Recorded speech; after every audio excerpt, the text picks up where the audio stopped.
समन्ता चक्रवालेषु अत्रा गच्छन्तु देवता सद्धम्मं मुनिराजस्य सुनन्तु सग्गमोक्खदं धम्मश्रवण कालो अयं भदन्ता धम्मश्रवण कालो अयं भदन्ता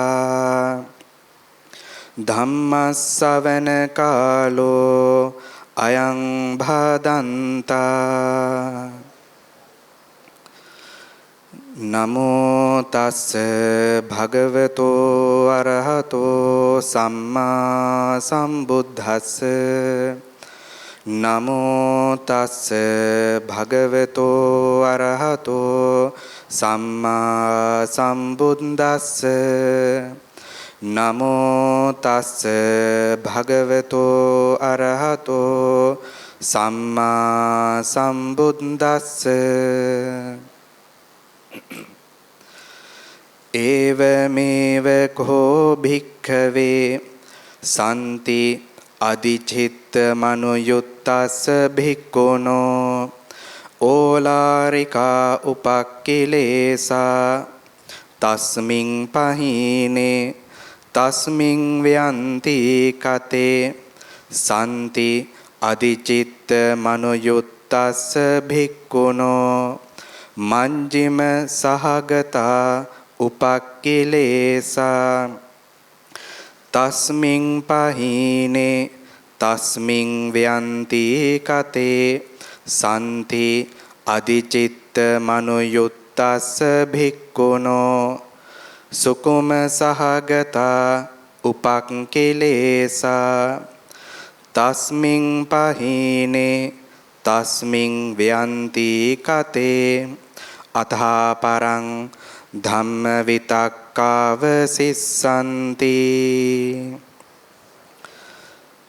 තලවතුගොඩ ශ්‍රී ඥානාරාම භාවනා මධ්‍යස්ථානාධිපති අතිපූජ්‍ය කල්යාණ මිත්‍ර අපේ ගෞරවනීය මිරහවත්තේ ලොකු ස්වාමින් වහන්සේ ඇතුළු මෙම ස්ථානයට පින්කෙතක් වගේ වැඩ සිටින මහකෙළියේ ලොකු ස්වාමින් වහන්සේ ඇතුළු සේනාසන වාසී සියලුම මහා සංඝරත්නයන් අවසරයි ශ්‍රද්ධාවන්ත වාසනාවන්ත පින්වතුනි ලෞතර තථාගත සම්මා සම්බුදු පියාණන් වහන්සේ තමන් වහන්සේගේ ශාසන බ්‍රහ්මචර්යාව පූර්ණය කරන්නා වූ ඒ භික්ෂු භික්ෂුණී උපාසක උපාසිකා කියන සිව්වණක් පිරිසම අරමුණු කරලා සිව්වණක් පිරිසටම බොහෝම වැදගත් වෙන සූත්‍ර පාඨයක් තමයි අද දිනේදී ධර්ම සාකච්ඡාවට ධර්ම දේශනාවට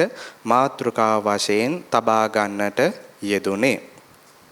ඊට කලින් අපි දැනගන්නට ඕනි දැන් මෙතන ධර්ම ශ්‍රවණයක්නේ සිද්ධ කරන්නේ. සදහම් ශ්‍රවණය කිරීම. සදහම් ශ්‍රවණය කිරීමකදී අපි දැනගන්න ඕනි මෙහෙම සදහම් ශ්‍රවණය කරනකොට අපිට මොනවද ලැබෙන ආනිසංස කියලා.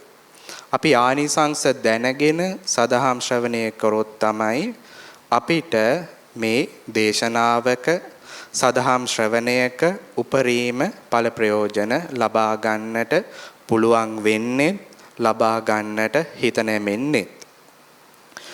ලෞතර තථාගත සම්මා සම්බුදු පියාණන් වහන්සේ දේශනා කරනවා පංචමානි භික්කවේ ධම්ම ශ්‍රවණේ ආනිසංසානි කතමානි පංච. මහණෙනි මේ සදහම් ශ්‍රවණය කිරීමෙහිලා ආනිසංස පහක් තියෙනවා.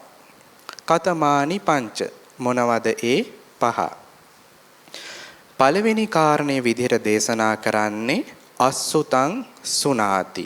ඒ කියන්නේ මීට කලින් අහපු නැති ධර්මපර්යායන් ධර්ම කොටාශයන් ශ්‍රවණය කිරීමට හැකියාව ලැබෙනවා. දෙවෙනි එක සුතං පරියෝදපේති. දැන් මේ නිතරම බණ අහන සදහම් ශ්‍රවණය කරන මේ පින්වත් පිරිසට වැදගත් වන තවත් කාරණයක්. සුතං පරියෝදපේති කියලා කියන්නේ අහපු ධර්ම කාරණාව තව තවත් පිරිසුදු වෙනවා. සුතං පරියෝදපේති. ඊට පස්සේ ලෞතර බුදුරජාන් වහන්සේ දේශනා කරන තුන්වෙනි කාරණේ කංකං විතරති. කංකං විතරති කියලා කියන්නේ දහම් පර්යායන් පිළිබඳ යම් සැක සංකාවන් තියෙනවා නම් මේවා දුරු වෙනවා. ධර්මයේ පිළිබඳ සැකය ඇති වෙන්නේ ධර්මයේ තියෙන අඩුපාඩුවක් නිසා නෙමෙයි. අපිට වටහා ගැනීමේ තියෙන දුර්වලතාවයන් නිසා තමයි අපිට ඒ සැක හටගන්නේ. එතකොට එවැනි සැකයන් දුරු වෙනවා. හතරවෙනි කාරණය තමයි දිට්ඨින් උජුං කරෝති.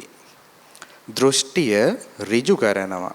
දැන් අපි මෙහෙම මේ වගේ සේනාසනයකට ඇවිල්ලා වස්සාන කාලේ මෙහෙම එකට කල්යාණ මිත්‍ර සමාගමක් විදිහට එකට එක්කාසු වෙලා මේ වත්පිළිවෙත් පුරන්නේ යම්කිසි අරමුණක් තියාගෙනනේ. නැත්තම් මෙච්චර මේ ප්‍රශ්න තියෙන ලෝකේ ගෙදෙට්ට වෙලා ඉන්න බැරි කමක් නිසා එනවා නෙමෙයිනේ. ඒතර මොකද්ද අපිට ඒ තියෙන අරමුණ? ඒ තමයි නිවන් සාක්ෂාත් කරණය කියන කාරණය. එතකොට මේ සඳහා යන්නා වූ දැක්මක් අපි අපගේ සිත්වල තියෙනවනේ. දැන් එක උපාසකම්ම කෙනෙක්ගේ තියෙන දැක්ම නෙමෙයි තවත් උපාසකම්ම කෙනෙක්ගේ තියෙන්නේ. උපාසක මහත්තයෙකුගේ තියෙන දැක්ම නෙමෙයි අනෙක් උපාසක මහත්මයාගේ තියෙන්නේ. ඒ අයගේ දැනුමේ හැටියට ඒ අයගේ දහම් අවබෝධය අනුව ඒ දැක්ම වෙනස් වෙනවා. ඉතින් මේ කුමන ආකාර වූ දැක්මක් වුණත් ඒ සීලෝම දෘෂ්ටීන් ඍජු භාවයට පත් කරනවා සදහම් ශ්‍රවණය කිරීමෙන්. දිට්ඨින් උජුං කරෝති කියලා කියන්නේ දෘෂ්ටිය ඍජු කරනවා කියන කාරණය. දැන් මෙතන ඉන්නවා එක එක අරමුණු තියෙන අය. හැමෝම මේ ආත්මෙම මේ මොහොතේම නිවන් දැකීමේ බලාපොරොත්තුවක් නැති වෙන්න පුළුවන්. ගොඩක් අයට එහෙම තියෙන්න පුළුවන්. සමහරක් කෙනෙක්ට ලෞතර බුදුරජාණන් වහන්සේ නමක් හමු වෙලා නිවන් සාක්ෂාත් කරණය කිරීමට කැමැත්ත තියෙන්න පුළුවන්. ඒ වගේ එක එක අභිප්‍රායන් අපේ සිත් තුළ තියෙනවා. ඒවා වැරදි කියලා කියන්න කාටවත් බෑ. මොකද ඒ තමන්ගේ සංසාර හුරු අනුවනේ ඒවා සිද්ධ වෙන්නේ. එහෙම වැරදි කියලා අපි කෙනෙක් නවත්තලා දැම්මොත් එයාට අර නිවන් දකින්න තියෙන පාර උනත් ඇහිරිලා යන්න තියෙන අවකාශය තියෙනවා. ඒ නිසා අපි දැනගන්න ඕනේ අපේ අරමුණ මොකක්ද කියන එක. කුමක්ද අපේ අරමුණ? අන්න ඒ අරමුණ ඍජු කරන්න සදහම් ශ්‍රවණයෙන් අපිට හැකියාව අවස්ථාව උදාපත් වෙනවා. ඊට පස්සේ පස්වෙනි කාරණය තමයි චිත්ත මස්ස පසීදති. ඒ සදහම් ශ්‍රවණය කරන්නා වූ පුද්ගලයාගේ සිත පහදිනවා. මොකද අර පෙරකී කාරණාවන් සතරම සම්පූර්ණ වීම නිසා. එතකොට මෙන්න මේ ආනිසංස පහ තමයි අපිට සදහම් ශ්‍රවණය කිරීමෙන් ලැබෙන්නේ. මේ කාරණා පහ ඕනෑතරම් මේ පින්වත් පිරිස අහලා ඇති. ඉතින් ඒ අහපු නැති අයටත් මේ කාරණා පහ අසුතං සුනාති. අහලා නැත්නම් ඔන්න අහන්න ලැබුණා. අහලා තියෙන අයට සුතං පරියෝදපේති. මෙතකොට මේ දේශනාවෙන් මේක ඇතුළෙන්ම මේක පිරිසුදු වෙනවා. ආපු දේවල්. ඉතින් ඒ නිසා මේ කාරණාවන් පෙරදරි කරගෙන මේ කාරණාවන් මේ ආනිසංසයන් සිත් තුළ තියාගෙන ධර්ම ගෞරවයෙන් යුක්තව සදහම් ශ්‍රවණය කරත්වා කියලා අපි ආරාධනා කරනවා. හොඳයි. අද ධර්ම දේශනාව සඳහා එතකොට අපි මාතෘකා වශයෙන් තබා ගන්නට යෙදුනේ ඒ ත්‍රිපිටක ශ්‍රී සද්ධර්මයේ සූත්‍ර පිටකයේ අංගුත්තර නිකායේ තික නිපාතයේ ලෝණපල වග්ගයේ එන 10 වෙනි සූත්‍රය. නමින් ගත්තොත් පංසු දෝවන සූත්‍රය. පංසු දෝවන කියන්නේ මොකක්ද?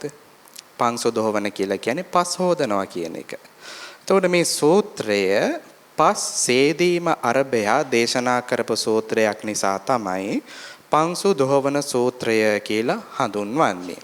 මේ සූත්‍රය තුලදී ලෞතර බුදුරජාණන් වහන්සේ දේශනා කරනවා රත්තරන් සහිත පස් අරගෙන ඒ පස් රත් කරලා අවසානයේදී ග්‍රීවාලංකාරයක් ඒ කියන්නේ මාලයක් එහෙමත් නැතිනම් මුද්දක් එහෙමත් නැතිනම් නලල් පටක් හැදීම දක්වා පවත්නා වූ ක්‍රියාවලිය පියවරින් පියවරට බුදුරජාණන් වහන්සේ මේ සූත්‍රය තුල දේශනා කරනවා. එහෙම දේශනා කරන්නේ ඇයි? භාවනා යෝගී භික්ෂුන් වහන්සේ නමක් වුවත් අන්න ඒ විදිහට තමයි තමන්ගේ සිත පිරිසිදු කරගන්න ඕනේ කියන කාරණය විදහා දක්වන්න තමයි මේ උපමාව දේශනා කරන්නේ. ඉතින් අපි බලමු. ලෞතර බුදුරජාණන් වහන්සේ මුලින්ම දේශනා කරනවා ඒවමේව කෝ භික්ඛවේ සම්ති අධිචිත්ත මනයුත්තස්ස භික්ඛුනෝ ඕලාරිකා උපක්ඛිලේසා. මහණෙනි, ලෞතර බුදුරජාණන් වහන්සේ මෙතන මහණෙනි කියලා ආරම්භ කරන්නේ හුදෙක් භික්ෂුන් වහන්සේලා පමණක්ම නෙමෙයි. ඒක හොඳට තේරුම් ගන්නට ඕනේ. භාවනා කරන ඒ සසර දුකින් එතරවන්නට උත්සාහ කරන සිව්වණක් පිරිසම මෙතනට අයිති වෙනවා. ඉතින් ලෞතර බුදුරජාණන් වහන්සේ දේශනා කරන මුලින්ම මේ රත්තරන් සහිත පස් ගත්තාම මේකේ තියෙනවා ඕලාරික උපක්ඛිලේශ. ඕලාරික කියලා කියන්නේ මොකද්ද? ලොකු. එහෙමත් නැතිනම් මුලින්ම අපිට ප්‍රකට වෙන පළමු අවස්ථාවේදීම ප්‍රකට වෙන කියන තේරුම තමයි ඕලාරික කියලා කියන්නේ. රළු සහගත, සියුම් නෙමෙයි, රළු සහගත. රළු සහගත උපක්ඛිලේශ තියෙනවා. මොනවද? ලෞතර බුදුරජාණන් වහන්සේ දේශනා කරනවා ඒ තමයි සක්කර කටලා පංසු වාලිකා. ඒ කියන්නේ ගල් කැට කැබලිති සහ වැලිපස් ආදිය මිශ්‍රයි පළවෙනි අවස්ථාවේදී. ඊට පස්සේ බුදුරජාණන් වහන්සේ දේශනා කරනවා පාංශු දෝවකෙක් හෝ ඔහුගේ අතවැසියෙක් මේ පස් අරගෙන හොඳට රත් කරනවා. පිඹමින් ඒ කියන්නේ කෝවක දාලා පිඹමින් ඒ හුලං ප්‍රවාහයන් ලබා දෙමින් හොඳට රත් කරනවා. රත් කරලා අර ඕලාරික උපක්ඛිලේශ සක්කර කටලා පංසු වාලිකා කියන ඒ කියන්නේ ගල් කැට කැබිලිති සහ වැලිපස් මේකෙන් ඉවත් කරනවා. මේවා ඉවත් කරාම ඒ පාංශු වල තවත් ඉතුරු වෙනවා මජ්ක්‍ධිම සහගත උපක්ඛිලේශ. උපක්ඛිලේශ කියලාමයි බුදුරජාණන් වහන්සේ තන දේශනා කරන්නේ. රත්තරන් සෑදීමේදී බාධාවන් සිදු කරන නිසා. එතකොට ලෞතර බුදුරජාණන් වහන්සේ දෙවිනියට දේශනා කරන දෙවිනි පියවරේදී මජ්ක්‍ධිම සහගත උපක්ඛිලේශ තියෙනවා කියලා. උදාහරණ විදිහට දක්වන්නේ බුදුරජාණන් වහන්සේ සුකුම වාලිකා කියලා. ඒ කියන්නේ සුකුම සක්කරා මුලින්ම දෙවිනියට තියෙන. ඒ කියන්නේ සියුම් ගල් කැට. මුලින්ම ලොකු ගල් කැට තිබ්බා. ඒ ටික අයින් කරා. දැන් ඉතුරු වෙනවා සියුම් ගල් කැට සහ තෝල වාලිකා. ඒ කියන්නේ මහත් වූ වැලි. ඊට පස්සේ පාංශු දෝවණය කරන කෙනා මොකද කරන්නේ? තව දුරටත් මේවා ගින්නෙන් රත් කරලා පිඹමින් ශෝධනයට ලක් කරනවා. අවසානයේදී තුන්වෙනි පියවරේදී ඉතුරු වෙනවා කියලා බුදුරජාන් වහන්සේ දේශනා කරනවා සුකුම වාලිකා කාල ජල්ලිකා කියලා. කියන්නේ සියුම් වැලි සහ දැලි. කාල ජල්ලිකා කියලා කියන්නේ දැලි වලට. මේ දැලි වගේ දේවල් ඉතුරු වෙනවා කියලා. ඊට පස්සේ ලෞතර බුදුරජාණන් වහන්සේ දේශනා කරනවා තවදුරටත් මේවා දෝවණය කරලා. එතකොට අපි කියන මේ වතුරෙන් දෝවණයක් නෙමෙයි මේ සිද්ධ කරන්නේ. මේ සිද්ධ කරන්නේ ගින්දරෙන්. ගින්දරේ රත් කරමින් ඒ කඹුරුහම් එහෙම භාවිතා කරමින් සිද්ධ කරන්නා වූ ක්‍රියාවලිය. ඉතින් තුන්වෙනි වශයෙන් ඉතුරු වන්නා වූ සුකුම වාලිකා කාල ජල්ලිකා කියන ඒ සියුම් වැලි සහ දැලි කියන කොටස් සුද්ධ කරන්න පටන් ගන්නවා. මේවා සුද්ධ කරගෙන යනකොට අවසානයේදී රත්තරන් කුඩු රන් සුණු කියලා කියන්නේ රත්තරන් කුඩු අවශිෂ්ට වෙනවා, ඉතුරු වෙනවා. ලෝතර බුදුරජාණන් වහන්සේ දේශනා කරනවා මේ රන් කුඩු ඉතුරු වුණාට ඒ රන් කුඩු වලින් ඒ මොහොතේදීම මාලයක් හෝ මුදුවක් හෝ එහෙමත් නැතිනම් කරාබුවක් කුණ්ඩලාභරණයක් එහෙමත් නැතිනම් නලල් පටක් සකස් කරගන්නට බෑ. ඒ ඉතුරු වුණ පළියට තව දුරටත් මේක රත් කරමින් දෝවණය කරමින් තව දුරටත් මේ දෝවණේ සිද්ධ කරගත යුතු වෙනවා. එහෙම දෝවණේ සිද්ධ කරගත්තයින් පස්සේ යම් කිසි කාලයක් එනවා. අර රත්තරන් කුඩු එහෙමත් නැතිනම් අවසානයේදී අපි හරිම වචනේ කිව්වොත් නිස්සාරණය කරගත් රත්තරන් යෝග්‍ය වෙනවා ඔය කියන විදිහට මාල ඒ වගේම කරාබු මේවා හදන්න. අන්න ඒ විදිහට භාවනා කරන භික්ෂුන් වහන්සේ තමන්ගේ සිත් තුළ තියෙන කෙලෙස් ඒ අවස්ථාවලදී ඒ තත්වවලදී ප්‍රහාණය කළ යුතුයි කියන කාරණය තමයි අපිට දේශනා කරන්නේ. ඒවමේව කෝ භික්කවේ සන්ති අධිචිත්ත මනුයුත්තස භික්ඛුනෝ ඕලාරිකා උපක්ඛිලේස. මහණෙනි මෙන්න මේ විදිහට රත්තරන් සහිත පස්වල ඕලාරික උපක්ඛිලේස තියෙනවා වගේ බණ භාවනා කරන යෝගාවචරයෙකුගේ සිත් තුළ ඕලාරික උපක්ඛිලේස තියෙනවා. මොනවද? කාය දුච්චරිතය, වචී දුච්චරිතය සහ මනෝ දුච්චරිතය. දැන් මේ පිරිස සදහම් ශ්‍රවණය කරලා මේ දුච්චරිතවල නම් කියනකොටම දන්නවා ඇති මොනවද කියලා. කාය දුච්චරිතය. කාය දුච්චරිතය කියලා කියන්නේ කයෙන් සිදුවන්නා වූ දුෂ්චරිතයන්. දස අකුසල කර්මපත ගත්තාම ඒකේ ප්‍රාණඝාතය කිරීම, අදින්නා දානය, ඒ වගේම කාමය වරදවා හැසිරීම කියන මේවා කාය දුච්චරිතයට අයිති වෙනවා. එතකොට මෙන්න මේ කාය දුච්චරිතය අපිට තියාගෙන මේ ආධ්‍යාත්මික මාර්ගයේ ඉදිරියට ගමන් කිරීමට හැකියාවක් නැහැ. දැන් නොයෙකුත් අය කියනවා භාවනා කරන්න යනකොට සීලයක් අවශ්‍ය වෙන්නේ නැහැ කියලා. ඒ වගේ මහා අමුතු මතිමතාන්තර මේ වර්තමාන ලෝකයේ තියෙනවා. එතකොට මේ සීලය කියන්නේ මොකද්ද? කාය වාචානං සමෝධානං සීලං. මේ කාය වචන දෙකේ සංවර භාවය තමයි සීලය. එතකොට දැන් ලෞතර බුදුරජාණන් වහන්සේ මේ උපමාවෙන් මේ පාංශු දොහොන උපමාවත් අරගෙන අපිට මේ දේශනා කරන්නේ සීලය අත්‍යවශ්‍යයි කියන එක නෙමෙයිද? ඒකනේ. ඒ නිසා අපේ කය වචන දෙකේ සංවරය ඊටමත් අත්‍යවශ්‍ය වෙනවා ඉස්සරහට යන්න. ඒ නිසා මේව දැන් මගේ මතයක් මගේ පෞද්ගලික මතයක් ඉදිරිපත් කරනවා නෙමෙයිනේ. මම මේ සූත්‍රයේ තියෙන තැන මේ පිරිසට කිව්වා. මේ අංගුත්තර නිකායේ තික නිපාතයේ ඒකේ ලෝණපල වර්ගයේ තමයි මේ සූත්‍රේනේ 10 වෙනි සූත්‍රයේ විදියට. ඉතින් පොත් පෙරලලා දැන් ත්‍රිපිටකය ඕන තරම් අපිට පරිශීලනය කරන්න පුළුවන්. මේවෙන් බලලා අපිට තේරුම් ගන්න පුළුවන්. එතකොට මේ කියන කාය දුච්චරිතය තියාගෙන බෑ අපිට ඉස්සරහට යන්න. යම් කෙනෙක් ප්‍රාණඝාතය කරනවා නම්, ඒ වගේම හොරකම් කරනවා නම්, කාමයේ වරදවා හැසිරෙනවා නම් එතනින් ඉස්සරහට යamak සිද්ධ වෙන්නේ නෑ. හැබැයි එතනින් අදහස් කරන්නේ කිසිලෙසකින්වත් එහෙම කරපු කෙනෙක්ට ඊළඟ මොහොත ඉදිරියට යන්න බෑ කියන එක. සිල් පිරිසුදු කරගෙන ඉස්සරහට යන්න පුළුවන්. එහෙම නැතිනම් කවදාවත් අඟුලිමාල ස්වාමීන් වහන්සේලා නිවන් දකින්න බැරි වෙනවනේ. ඒ නිසා යම් කිසි වැරද්දක් වුණා නම් ඒ වැරදි අඩුපාඩු හදාගෙන ඉස්සරහට යන්න පුළුවන්. ඒක හොඳට මතක තියාගන්න ඕනේ. නැතිනම් සීලය අල්ලගෙන මේකෙන් ගොඩාක් පසුතැවි තමයි ගොඩක් අය ඉන්නේ. එහෙම පසුතැවෙන්න කාරණයක් නැහැ. කය වචන දෙකේ සංවරය යම් තැනක තියෙනවා නම් එතන සීලය. කාලේන අප්‍රමාදයි. සුදුසු කල්ලි අප්‍රමාදී වෙන්න ඕනේ. සිහිය ඇති කර ගන්න ඕනේ. එතකොට ඉස්සරහට යන්න පුළුවන්. ඉතින් එහෙම අඩුපාඩු වෙලා තියෙනවා නම් ප්‍රශ්නයක් නැහැ, හදාගන්න. සීලය හදාගත්තා, සීල් පිරිසිදු කරගත්තා, මේ ඊළඟ පියවරේ ඉඳන්.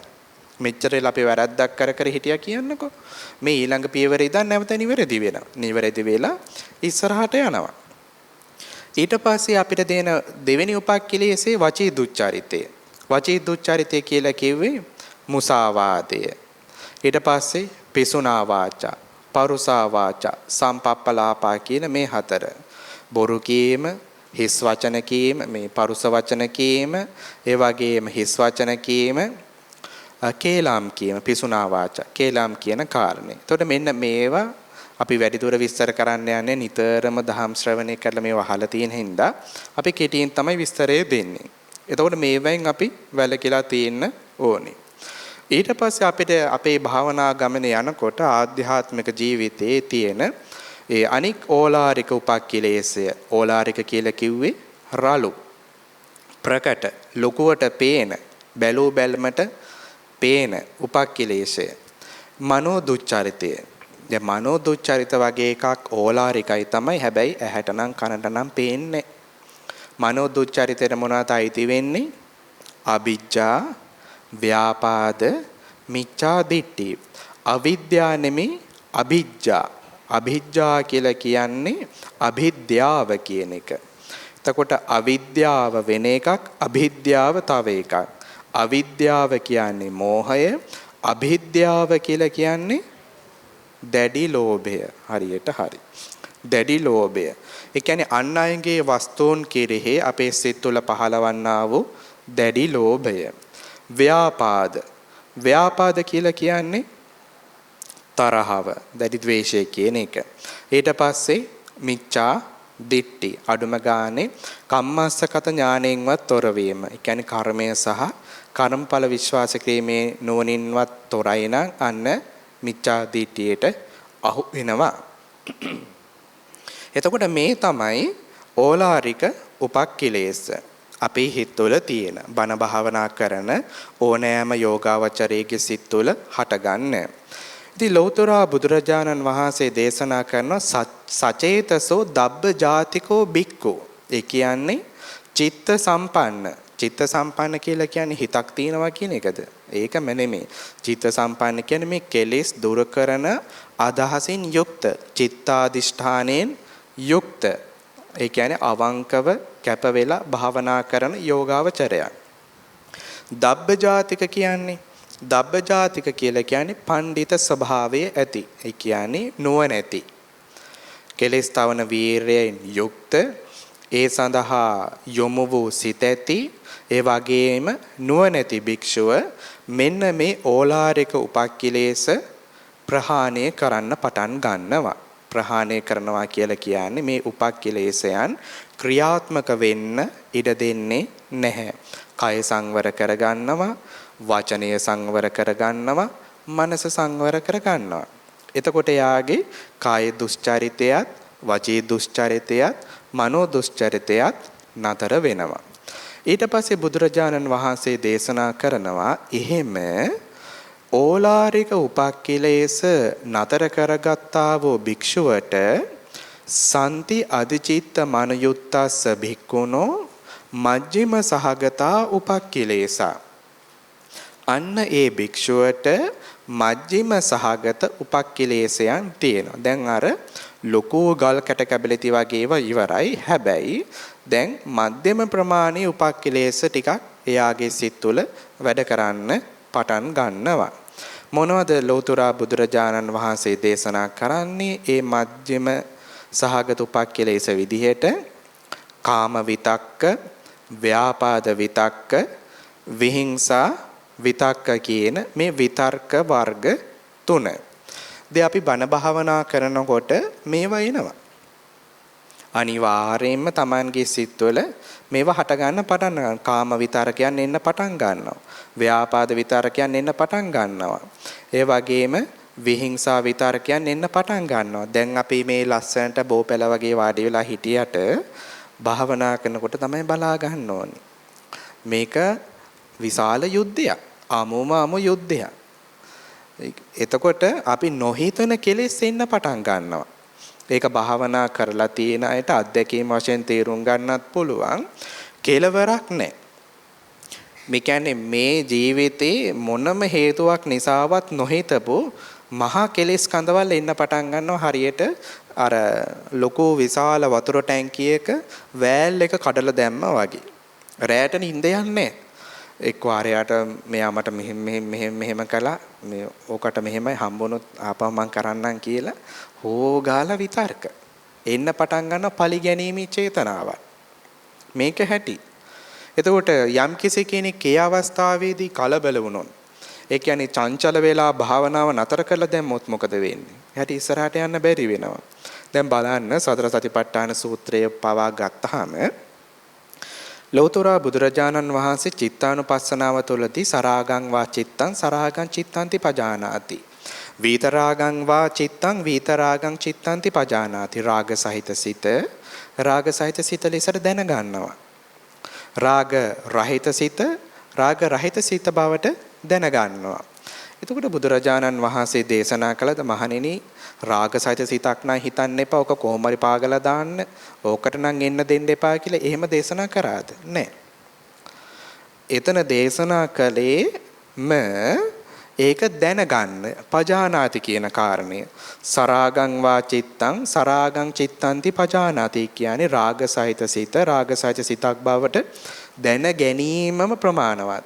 එතකොට තමයි ඒක නාදි වාසේති පජහති විනෝදේති බයන්ති කරෝති අනභවං ගමීති කියන කාරණාවන් සිද්ධ වෙන්නේ. එතකොට අපේ හිතට රාගයක් කියනකොට ඒ අරමුණට මූණ දාලා බලාගෙන ඉන්නවා. කොහොමද මේක හටගන්නේ? කොහොමද මේක සිතුවිලි ජනිත වෙන්නේ?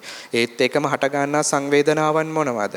කායික සිදුවන සංවේදනා, කයේ දැනෙන මොකද සබ්බේ ධම්මා වේදනා සමෝසරණානි. මේ සීලෝම චෛතසික ධර්මියෝ සිතේ පහළවන්නා වූ ධර්මතාවයන් වේදනාවන් මුල් කොටගෙන තමයි එන්නේ. වේදනාවකින් අපිට ඒක දැනෙනවා. ඒක මානසික වේදනාවක් වෙන්න පුළුවන්. එහෙමත් නැතිනම් කායික වේදනාවක් වෙන්න පුළුවන්. ඒතකොට වේදනානුපස්සනාව දාගෙන අපිට බලාගෙන ඉන්නකොට අර කියන රාගසහිත විතරකේ ඇවිල්ලා උඩහට ඇවිල්ලා හැබැයි අපි කිසිම ප්‍රතික්‍රියාවක් කරන්නේ වාඩි වෙලා පරයන්කේ වාඩි වෙලා හොඳට මේ අරමුණට මුහුණ දාගෙන ඉන්නවා. රාගසහිත සිතක් ආවනම් හොඳට ඒක දිහා බලාගෙන ඉන්නවා. ඒක දිහා බලාගෙන ඉන්නකොට මොකද වෙන්නේ? අර නොදන්න යකෙක් ඇවිල්ලා නටලා කවුරුත් ගණන් ගන්න නැති වෙනකොට යනවා වගේ මේ සිතවිල්ල ප්‍රහාණයටපත් වෙනවා. ඔන්න ඕකයි අපිට සතර සතිපට්ඨානෙදි බුදුරජාණන් වහන්සේ වඩන්න කියා දුන්න ක්‍රමය. එතකොට මෙන්න මේ කාම විතරකයන් එනකොට, ව්‍යාපාද විතරකයන් එනකොට, විහිංසා විතරකයන් එනකොට අපි භාවනාවේදී මොකද කරන්නේ? කිසිම ප්‍රතික්‍රියාවක් දක්වන්නේ යන්නේ නැතිව. ඒ කියන්නේ ඒ එන අරමුණට ප්‍රතිචාර දක්වන්නේ නැතිව එන දේ ඒ විදිහට නිරීක්ෂණය කරනවා. නිරීක්ෂණය කරගෙන මේකේ හට ගැනීම, ඒ වගේම පැවතීම, නිරුද්ධ වෙලා යෑම මෙව නිරීක්ෂණය කරනවා. හුදෙක් නිරීක්ෂණය පමණයි. සතිපට්ඨානයේ තියෙන්නේ සිහිය පිහිටුවීම පමණයි. එතකොට සිහිය පිහිටවන මාත්‍රයෙන්ම ඒත් එක්කම ඉදිරියට ගිහෙල්ලා ප්‍රඥා චෛතසික එකතු වෙන්න පටන් ගන්නවා. සති සම්පජඤ්ඤ වෙන්න පටන් ගන්නවා. එතකොට උපාද වය ලක්කන මේව ප්‍රකට වෙන්න පටන් ගන්නවා. එතකොට අර කොච්චර දේවල් ආවත් ගණන් ගන්න දෙයක් නෑ යාට. එයා දන්නවා මේක ඇවිල්ලා මේක නිරුද්ධ වෙලා යනවා කියන එක. ඉතින් ලෞතර බුදුරජාණන් වහන්සේ දේශනා කරන්නේ මෙහෙම අපි භාවනා කරගෙන යනකොට අපිට අර කියන ඕලාරික උපක්ඛලේශ ප්‍රහාණය කරගත්තයින් පස්සේ යටපත් කරගත්තයින් පස්සේ මෙන්න මේ කියන කාම විතක්ක, ව්‍යාපාද විතක්ක, විහිංසා විතක්ක හට ගන්නවා. එතකොට කාම විතක්ක කියලා කිව්වේ කාම වස්තුන් අරබය හට ගන්නා වූ ඕනෑම විතර්කයක්. ව්‍යාපාද විතර්ක කියලා කියන්නේ නවවිද වූ ආඝාත වස්තුන් මුල් කොටගෙන හට ගන්නා වූ විතර්කයන්. උදාහරණයක් විදිහට ගත්තොත් එහෙම නවවිද වූ ආඝාත වස්තුන් විස්තර කරනවා නවක නිපාතේ. මගේ මේ අහවල් හතුරා මට අතීතයේදීත් නරකක් කළා, වර්තමානයේදීත් නරකක් කරනවා, අනාගතයේදීත් නරකක් කරනවා කියලා තුනක් හට ගන්නවා. ඊට පස්සේ මේ හතුරා මගේ යාළුවාට අතීතයේදී නරකක් කළා, දැනුත් නරකක් කරමින් සිටිනවා, අනාගතයේදීත් නරකක් කරනවා කියලා තව තුනක් ආඝාත වස්තු තුනක් හට ගන්නවා. එතකොට දැන් 6යි. ඊට පස්සේ මේ මගේ අහවල් හතුරා මගේ මේ අනික් හතුරාට අතීතයේදී උදව් කළා, දැන් උදව් කරමින් ඉන්නවා, අනාගතයේත් උදව් කරනවා කියලා තව තුනක් එකතු වෙනවා. ඔන්න ඔය විදිහට නව විද වූ ආඝාත වස්තුන්. ආඝාත කියලා කියන්නේ පටිගය, තරහව ඇදබැද ගන්නා වූ වස්තුන් අපි අරමුණු කර ගන්නවා. එතකොට මේවා තමයි ව්‍යාපාද විතක්ක විදිහට අපි හඳුන්වලා දෙන්නේ. විහිංසා විතක්ක කියන්නේ දැන් ව්‍යාපාදයේ ආවට හිතේ කේන්තිය තියෙනවා විතරයි. තාම හිංසා කිරීමේ අදහසක්. එහෙමත් නැතිනම් එයාගේ ජීවිතයට හෝ දේපල වලට හෝ මොකද්ද අලාභහානි කිරීමේ අදහසක් තාම නැහැ.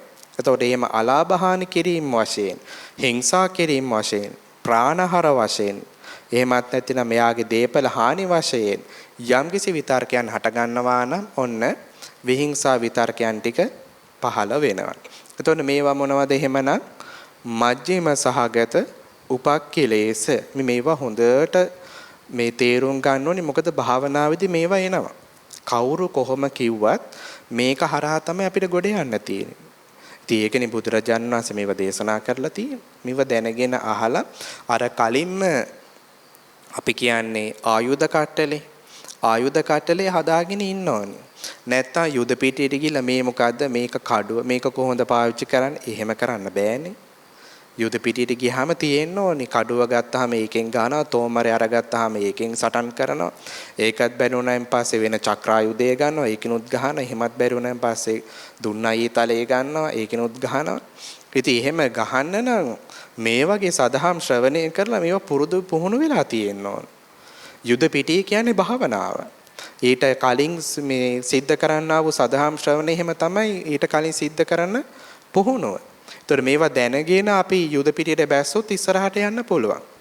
දැන් අපේ ධම්මජීව ලොකු ස්වාමීන් වහන්සේම නිතරම කියන්නේ ගොඩාක් වෙලාවට භාවනාවේ ඉස්සරහට යනකොට වේදකමටත් වඩා මේ තමන්ගේ මඩිස්සලේ තියෙන හෙදකම තමයි උපකාරී වෙන්නේ කියන එක.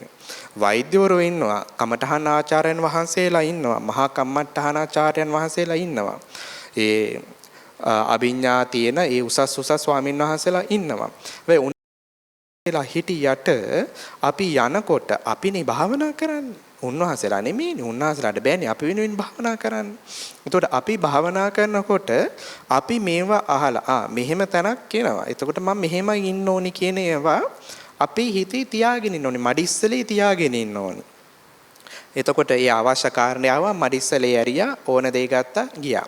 දැන් භාවනාවේ ඉස්සරහට යනකොට ආනාපාන භාවනාව කරා කියමුකෝ අපි. ආනාපාන සති භාවනාව කර ඉන්නකොට දැන් ඕකේ හුස්ම ගෙවන්න වෙනවනේ. හුස්ම ගෙවන්න වෙනවා කියන්නේ ආශ්වාස ප්‍රශ්වාසය සියුම් වෙවි ගිහිල්ලා ඔය නවතින තැනකට එනවා. ওই නවතින තැනකට එනවා කියලා අහපු නැති කෙනා ඕක නැවතුණාම මොකද කරන්නේ? හෝක් ගාලා හයියෙන් හුස්ම අරගෙන මේ ශාලාවක් දෙකක් වෙන්න ඒක දඩස් ගාලා බිම වැටෙනවා නැත්නම් නැගිටලා යනවා.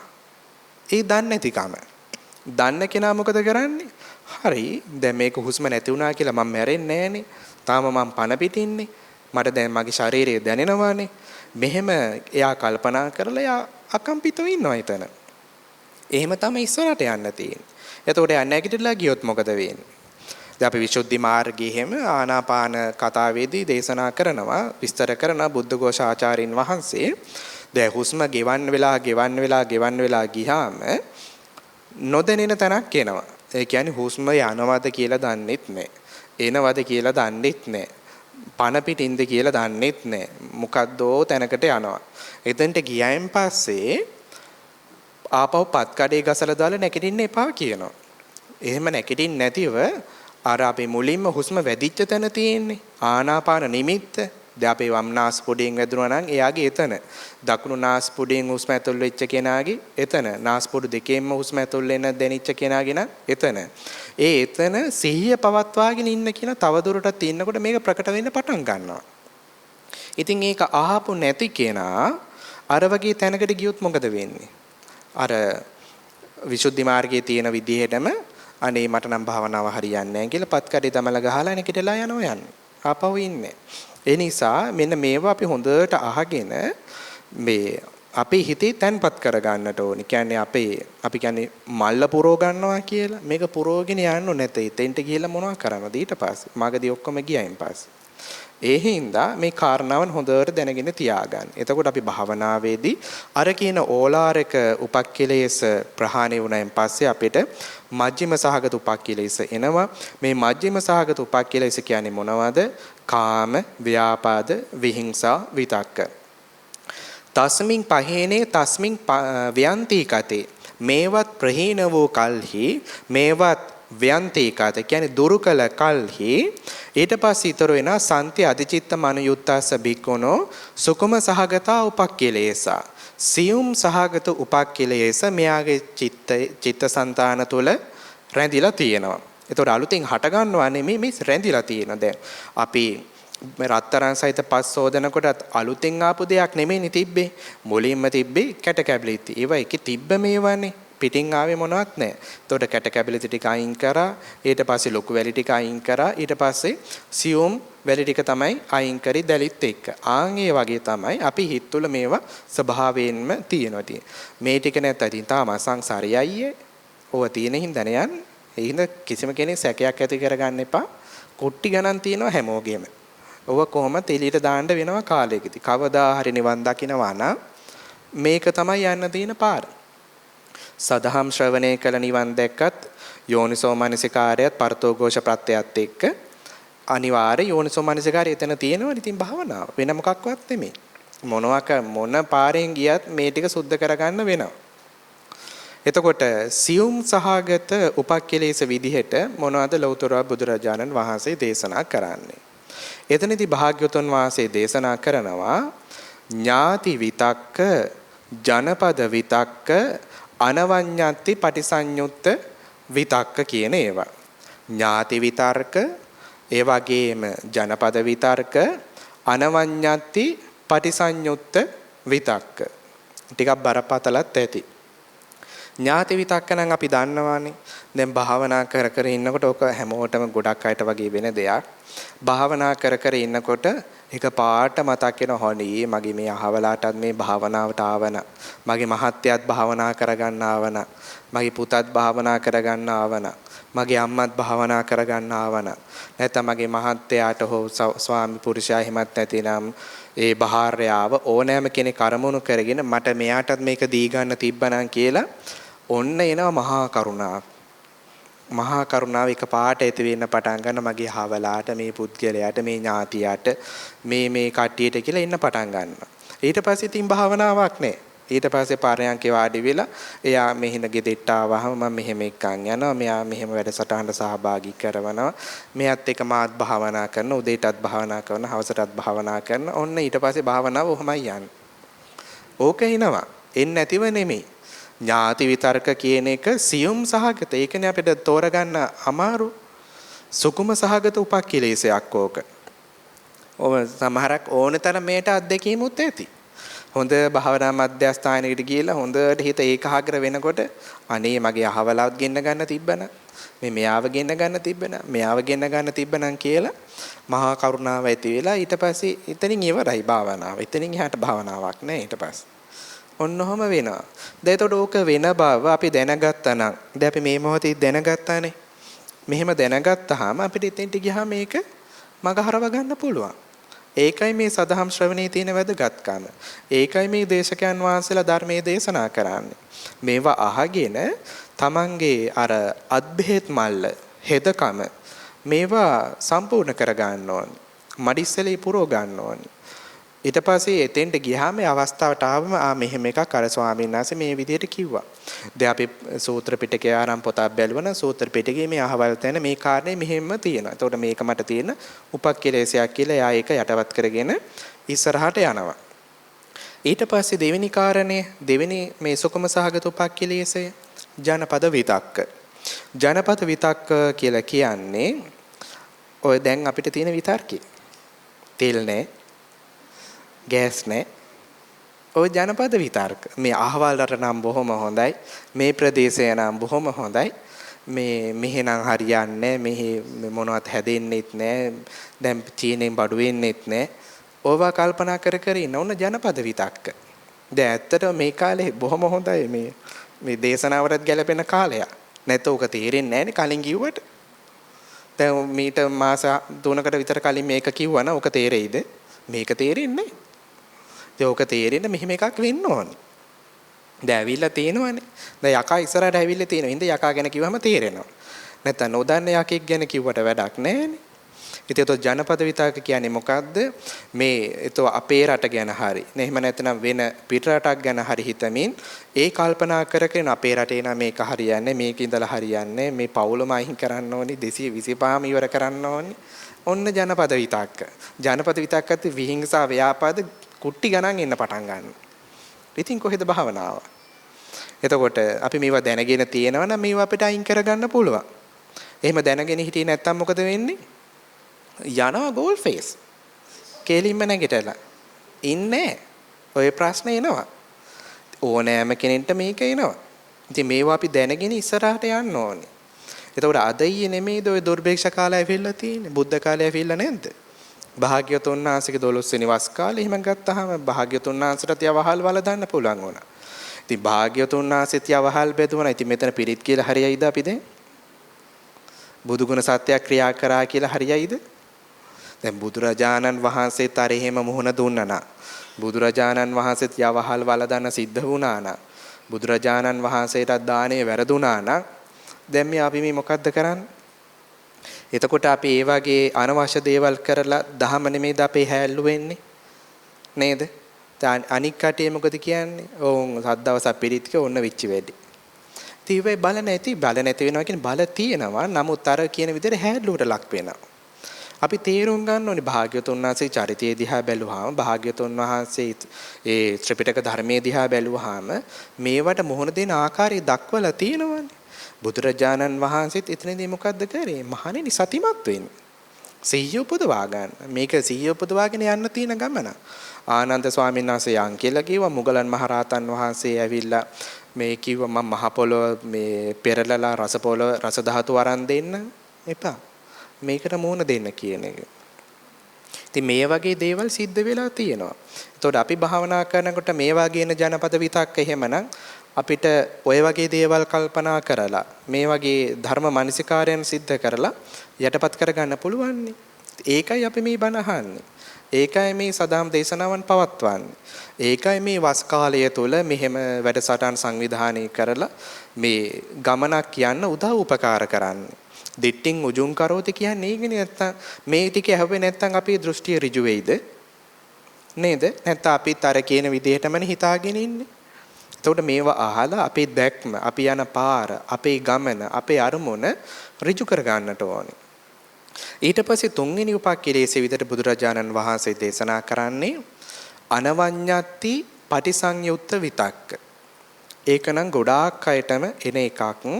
ඒ තමයි අනේ මාව අහවලා හෝ අහවල් තැනකදී හෝ අහවල් සභාවේදී හෝ කිසිම තැනකදී මාව පහත් කරලා සලකන්න එපා.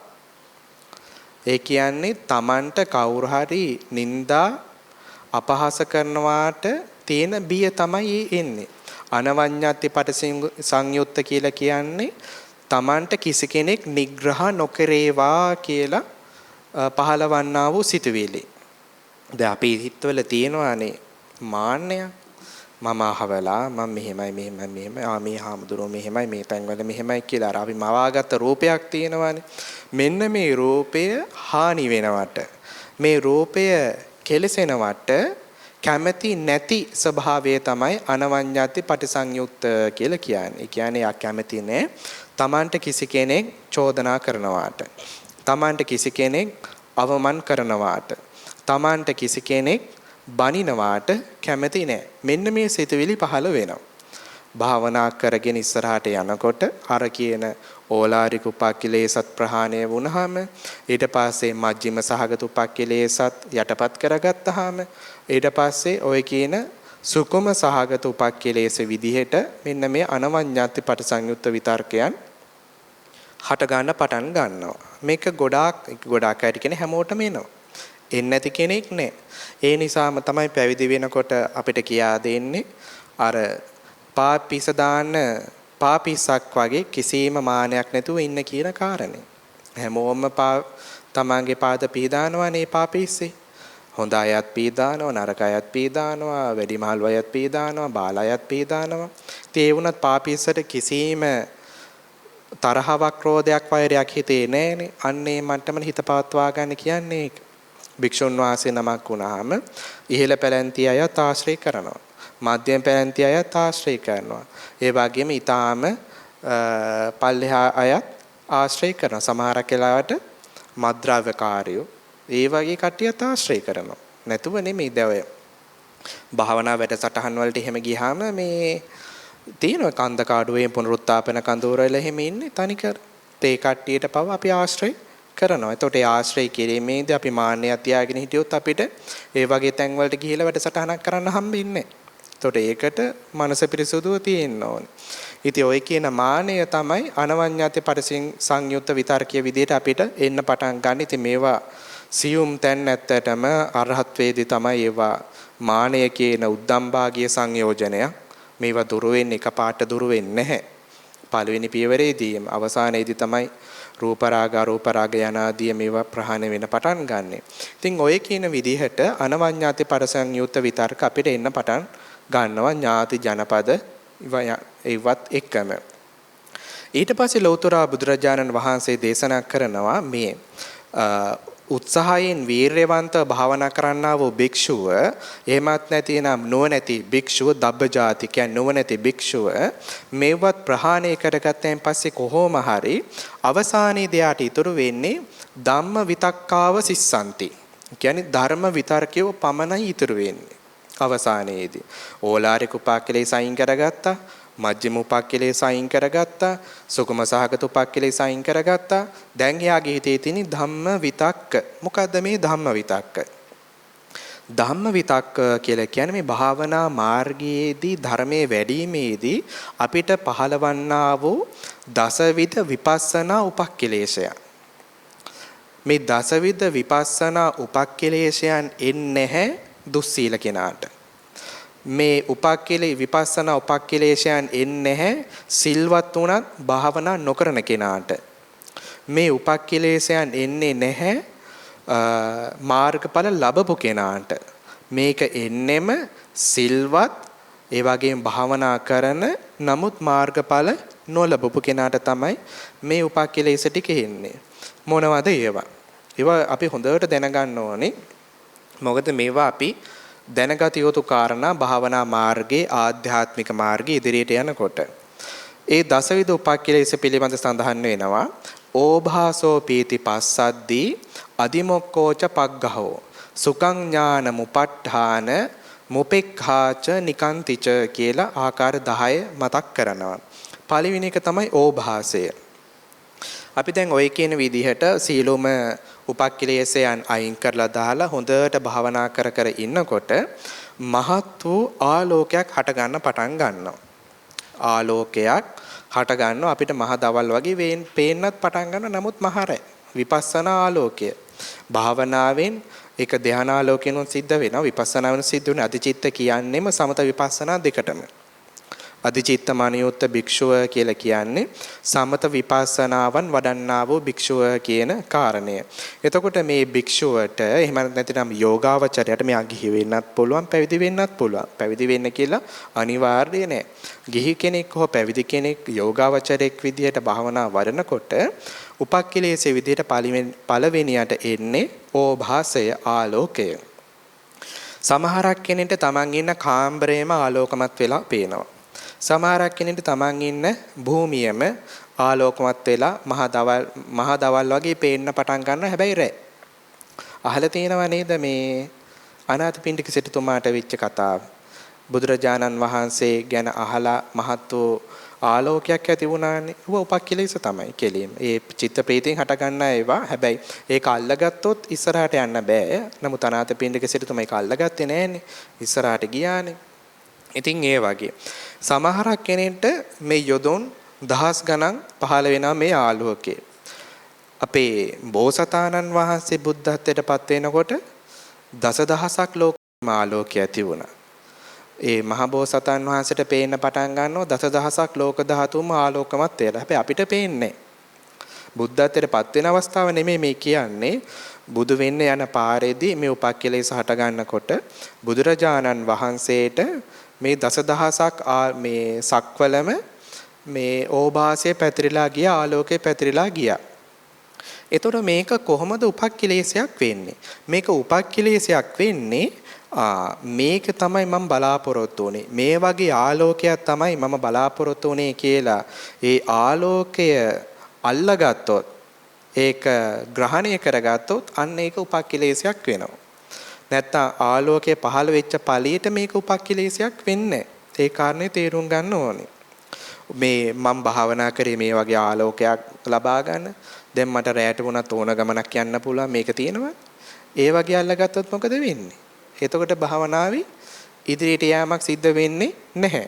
ඒ නිසා මේක උපක්ඛලේශයක් බව දැනගෙන ඒක අත්හරින්නට ඕනි. දැන් මේ අය අහලා තියෙනවත් ඇති සප්ත විසුද්ධිය හරහානේ අපි විසුද්ධිය ලබා ගන්නේ. එතනදී සීල විසුද්ධිය, චිත්ත විසුද්ධිය, ditthi විසුද්ධිය, කාංකා විතරණ විසුද්ධිය, මග්ගා මග්ග ඥාන දර්ශන විසුද්ධිය එනවා. ඒ මග්ගා මග්ග කාංකා විතරණ විසුද්ධිය ඊට පස්සේ මග්ගා මග්ග ඥාන දර්ශන විසුද්ධිය එනවා. මග්ගා මග්ග ඥාන දර්ශන විසුද්ධිය කියන්නේම මෙන්න මේ කියන දශවිධ විදර්ශන උපක්ඛලේශයන් බැහැර කරලා මේක නෙමෙයි පාර, මේක අනික් එක තමයි පාර කියලා තෝරා ගන්නා වූ ඥානෙ. කෙනෙක් මේක මේ ආලෝකය තමයි මට ඉදිරියට යන්න තියෙන මාර්ගය, මේක තමයි මම වඩන්න ඕනේ, මේක තමයි මම පුහුණු කරන්න ඕනේ කියලා අල්ලගත්තොත් එයා මාර්ගයේ විදියට අරන් තියෙන්නේ මොකද්ද? අමාර්ගය, වැරදි පාර. එතකොට මග්ගා මග්ග ඥාන දර්ශන විසුද්ධියේදී අපිට සිද්ධ වෙන්නේ මේක හරි පාර, මේක වැරදි පාර කියලා ඒ යන මාර්ගය නිශ්චය කර ගැනීම. ඉතින් මේ නිශ්චය කර ගැනීම තමයි මෙතනදී අවසානයේ ධම්ම විතක්කාව සිස්සාන්ති කියලා භාග්‍යතුන් වහන්සේ දේශනා කරන්නේ. ඒතකොට අවසානයේදී ඊතර වෙන්නේ මේ කියන විදර්ශනා උපක්ඛලේශ ටික. පළවෙනි එක තමයි අපි කියපේ ඕභාසය. දෙවෙනි කාරණේ ඕභාසෝ පීති. ප්‍රීතිය අපේ සිත්වල අප්‍රමාණ වූ ප්‍රීතියක්, අනික ප්‍රීතිය, ඔක්කාන්තික ප්‍රීතිය, අනාදීව පහරණ ප්‍රීතිය, ආදී වශයෙන් ඒ සිතේ කය පුරාම ප්‍රීතිය හට ගන්න පටන් ගන්නවා. ඒතොර යම් කිසි කෙනෙක් එතන නතර වුණොත් මේ වගේ ප්‍රීතියක් තමයි මම බලාපොරොත්තු වෙන්නේ. මේ වගේ ප්‍රීතියක් තමයි මගේ පරම නිෂ්ඨාව කියලා අල්ලගත්තොත් එයා එතනින් යන පාර නවතිනවා. එතනින් ඉදිරියට යෑමක් නැහැ. ඊළඟ එක පස්සද්ධිය. පස්සද්ධිය කියලා කියන්නේ සිතේ කයේ පවත්නා වූ තැන්පත් වීම. ඒකට කියනවා මනාකොට තැන්පත් වීමක් තමයි කියන්නේ. තියෙන පස්සද්ධියම තමයි ඒකට තියෙන වචනයක්. ඉතින් ප්‍රශබ්දය කියලා සංස්කෘත කිව්වොත් තවත් තේරෙන්නේ නැහනේ. මොකන්ද? සහැල්ලු බව. ඔව්, සහැල්ලු බව කියන්නත් පුළුවන්. ඒ සහැල්ලු බව, තැන්පත් වීම, ඒ කියන ඔක්කොම කාරණා ටික මේකෙන් අන්තර්ගත වෙලා තියෙනවා පස්සද්ධිය කියන කාරණේදී. ඒතකොට යම් කිසි කෙනෙක් ওই පස්සද්ධිය සිතේ කයේ තියෙන ලිහිල් භාවය, එහෙමත් නැතිනම් සැහැල්ලු භාවය, එහෙමත් නැතිනම් තැන්පත් භාවය කියන එක මේක අරමුණු කරගත්තොත් මොකද වෙන්නේ? පරම නිෂ්ඨා විදිහට එතනින් එහාට තමන්ගේ ආධ්‍යාත්මික ගමනේ වර්ධනයක් සිද්ධ වෙන්නේ නැහැ. ඊට පස්සේ ඕභාසෝ පීති පස්සද්ධි අදිමොක්කෝ. අදිමොක්කෝ කියලා කියන්නේ බලවත් ශ්‍රද්ධාව. භාවනා වඩ ඉන්නකොට අපිට පුදුමාකාර විදිහට ශ්‍රද්ධාවන් එන්න පටන් ගන්නවා. ලෝතර තථාගත සම්මා සම්බුදු පියාණන් වහන්සේ කෙරෙහි අප්‍රමාණ වූ ශ්‍රද්ධාවක් එන්න පටන් ගන්නවා. ඒ වගේම Taman වඩන්නා වූ භාවනා මාර්ගයේ පිළිබඳවත් අප්‍රමාණ වූ ශ්‍රද්ධාවක් එන්න පටන් ගන්නවා.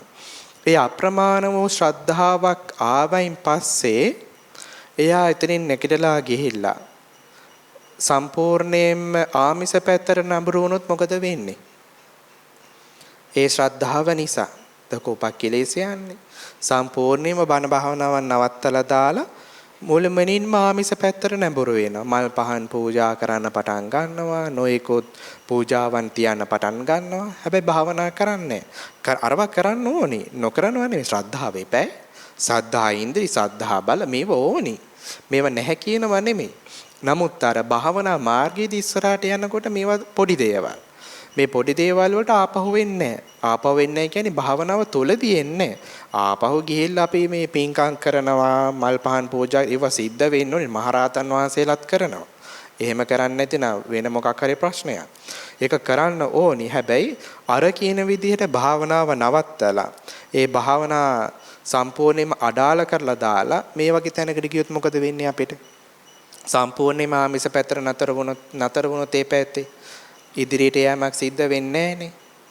එතකොට අපිට හැමදාම සුගති ආත්ම භාව ලැබෙයි. අනිවාර්යයෙන්ම අපිට සුගති ආත්ම භාව ලැබෙනවා පින්කම සිද්ධ කරනකොට. මේවා කරනකොට සුගති ආත්ම භාව ලැබෙනවා. හැබැයි අපි භාවනා කරේ නැතිනම් ඒ ආත්ම භාව නිවන අවබෝධයක් සිද්ධ වෙන්නේ. දැන් ඔකට හොඳම උදාහරණය තමයි අපේ මහදන සිටු පුත්‍රයාගේ කතාව. මම ඔක නිතරම කියන කතාවක්.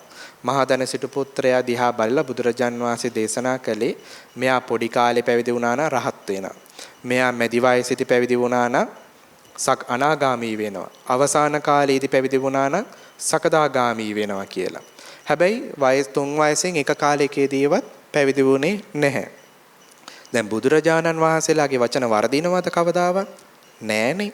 කිව්වොත් කිව්ව තමයි. ඒ කියන්නේ මෙයා පැවිදි වුණා නම් අනිවාර්යෙන් මොකක් හරි ඵලයක් ලබන 3 කාලෙන් එක් කාලයකදී. නමුත් පැවිදි වුණ නැහැනේ. ඒ නිසා කිසිම ඵලයක් ලැබුවේ නැහැ. ඉතින් ඒ වගේ තමයි අපිට පින්දහම් සිද්ධ කරලා අර වගේ ආත්ම භාව ලැබෙන්න පුළුවන්. දැන් මහදන සිටු පුත්‍රයාට මෙලෝ ශිල්ප ශාස්ත්‍රයක් නැතුවනේ අම්මගේ පැත්තෙන් 80 කෝටියයි තාත්තගේ පැත්තෙන් 80 කෝටියයි ධනෙ හම්බුනේ. පින නැත්තම් හම්බෙයිද? හම්බෙන්නේ නැහනේ.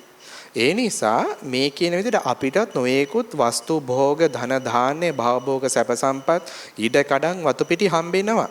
හම්බෙන්න පුළුවන්. ඉතින් හම්බුණා කියලා අපි භාවනා නොකර හිටියොත් මොකද වෙන්නේ? හැමදාම ওই ටිකේ තමයි ඉතින් අපිට ඉන්න වෙන්නේ. ඒ නිසා දන් දෙන්න ඕනේ. ආමිස පූජාව හොඳට පවත්වන්නට ඕනේ. හැබැයි භාවනා කරන්න. ඒ දාන සීල භාවන ওই ටික සිද්ධ වෙන්න ඕනේ. ආමිස කියන්නේම දානයනේ. මල් පහන් පූජා කරත් මොනා කරත් දානේනේ. දන් දෙන්න ඕනේ. දන් දෙන්නේ නැති කෙනාට ඉතින් යට පොඩ්ඩක්වත් ඉස්සරහට යන්න බෑ ඉතින්. මුලින්ම තදංග වශයෙන්වත් අපි මේ හිතේ තියෙන කෙලෙස් යටපත් කරගන්න එපා. ලෝභය දානය කියන්නේම ලෝභය යටපත් කිරීමනේ. ඕකවත් කරගන්න බැරි කොහොමද අර වගේ මහා කෙලෙස් කන්දා මේ නතර කරන්නේ. ඒ නිසා දන් දෙන්න ඕනි, සීල් රකින්න ඕනි. හැබැයි භාවනාවක් කරන්න. එතකොට තමයි ඉස්සරහට යන්න සිද්ධ අපිට පුළුවන් වෙන්නේ. එතකොට අර කියන විදිහට උපක්ඛලේ සාවොත්තෙම අදිමොක්ක කියන එක බලවත් පැහැදීම, බලවත් ශ්‍රද්ධාව. ඒක බුදුරජාණන් වහන්සේ කෙරෙහි වෙන්නත් පුළුවන්. එහෙමත් නැතිනම් භාවනා කර්මස්ථානයේ කෙරෙහි වෙන්නත් පුළුවන්. ඒක ආවයින් පස්සේ මේක උපක්ඛලේශයක් බව දැනගෙන තව ඉදිරියට භාවනා කරන්නයි ඕනේ. එතනින් වැරදි වටහා ගැනීමක් ගන්න එපා. මොනම හේතුවක් නිසාවත් මේ පුද පූජා නවත්වන්න කියන එක නෙමෙයි මේ කියන්නේ. ඒක කරන්න කරගෙන යන්න. හැබැයි භාවනාව යනකොට අර වගේ එනකොට භාවනාව නවත්තලා යන්න එපා. දැන් අපි කාලයක් වෙන් කරගෙන භාවනාවට යන්නේ. දැන් අපි කියමුකෝ දින 10 භාවනාවට සටහනකට ගියා කියලා. ඕකමගදී මේ කඩාගෙන නැගිටලා ඉන්න එපා. මට මේ මල් පහන් පූජා කරන්න ඕනේ කියලා. අරක ඉවර කරලා ඉන්න. ඒක ඉවර කරලා ගිහින් පූජාව සිද්ධ කරන්න. අපිට මේ ඔක්කොම මේපෑ එකක්වත් නැතුව යන්නේ. බුදුරජාණන් වහන්සේ මේ එකම එකක් දේශනා කළේ නේ. භාවනාව විතරක් කරන්න කියලා. එහෙම කවදාවත් දේශනා කරන්නේ මේ ඔක්කොම යන්න ඕනේ. මොකද මෙතන ඉන්නවා උද්ගටිතඥය ඉන්නවා. ඒ කියන්නේ එක දහම් පදයක් එක ධර්ම කාරණාවක් අහපු හැටිම නිවන් සාක්ෂාත් කරනවා. විපචිතඥය ඉන්නවා. ඒ කියන්නේ ටිකක් වෙලා ගිහිල්ලා බණ භාවනා කරලා තමයි වෙහෙසලා තමයි යාලා ධර්මය අවබෝධ කරන්නේ. නෙయ్య අය ඉන්නවා. ඒ කියන්නේ ඒගොල්ලෝ ගොඩාක් මහන්සි වෙලා භාවනා කරලා තමයි ඒ මාර්ගඵල ලබා ගන්න. පදපරමයත් ඉන්නවා. පදපරමයි කියන්නේ මොනවා කරලවත් මේ ආත්ම භාවයේදී නිවන් දකින්න බෑ. ඉතින් එහෙම කියලා අපි ආව එලවල දාලා හරියයිද පදපරම කෙනා නිවන් දකින්න බෑ කියලා. ඉතින් මේ මිනිසයා කවදා හරි නිවන් දකින්නේ බෑය. එතකොට එයාට පදපරම කියන අපි කියමුකෝ මේකෙදි භාවනා කරා කියලා. මේ බැරි ගාති වැටි අඬ භාවනා කරන. හැබැයි වැඩෙන්නේ නැහැ පොඩ්ඩක්වත්. හැබැයි භාවනා කරනවා. හැබැයි ඒක එයාට පාරමිතාවක් වෙනවා. අන්න ඒක මතක තියාගන්න.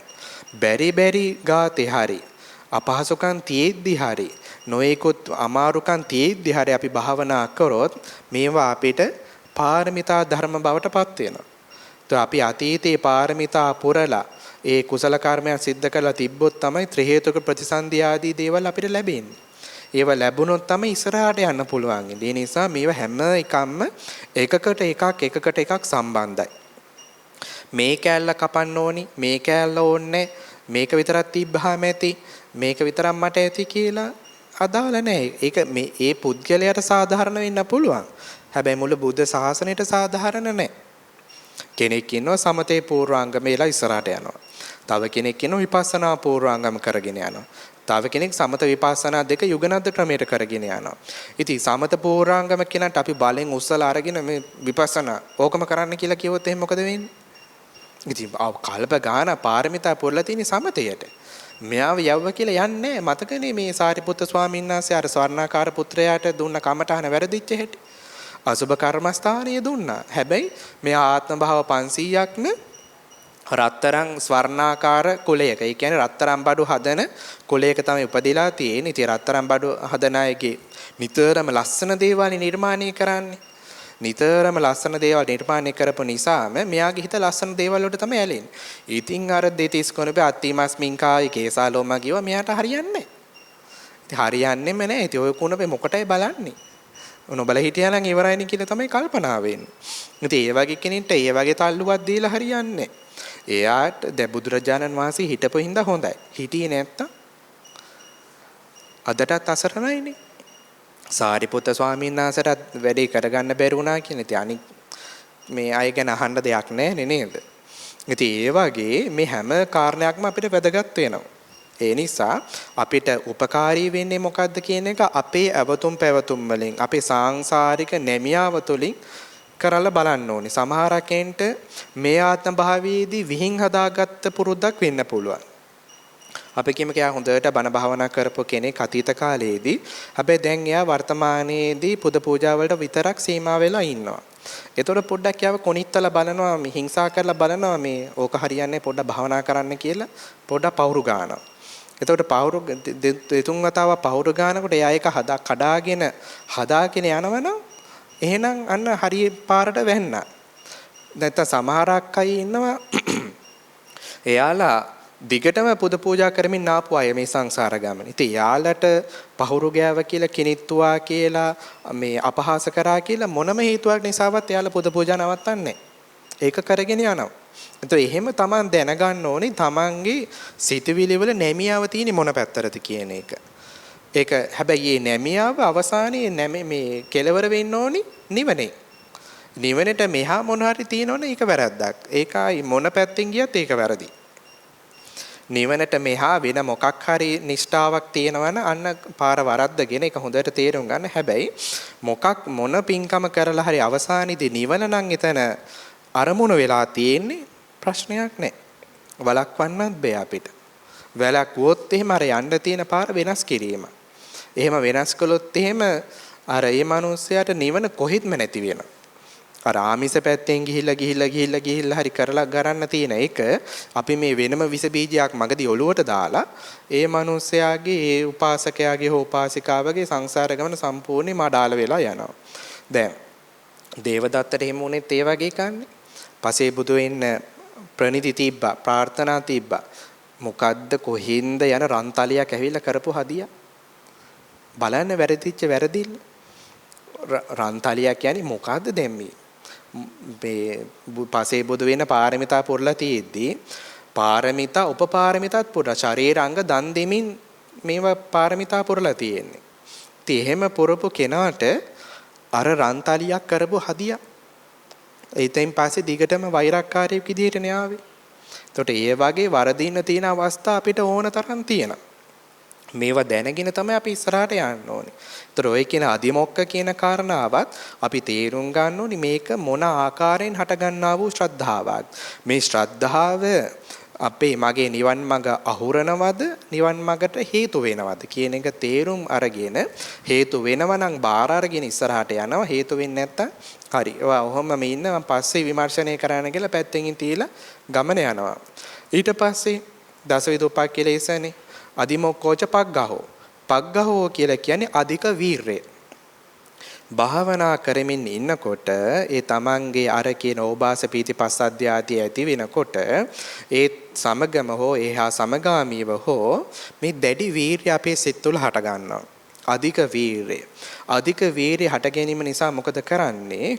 දැන් අපේ කාලසටහනක් තියෙනවා කියමුකෝ අපේ දෛනික භාවනා ජීවිතයේට. මේ කාලසටහන අපි කලත්තන්න පටන් ගන්නවා.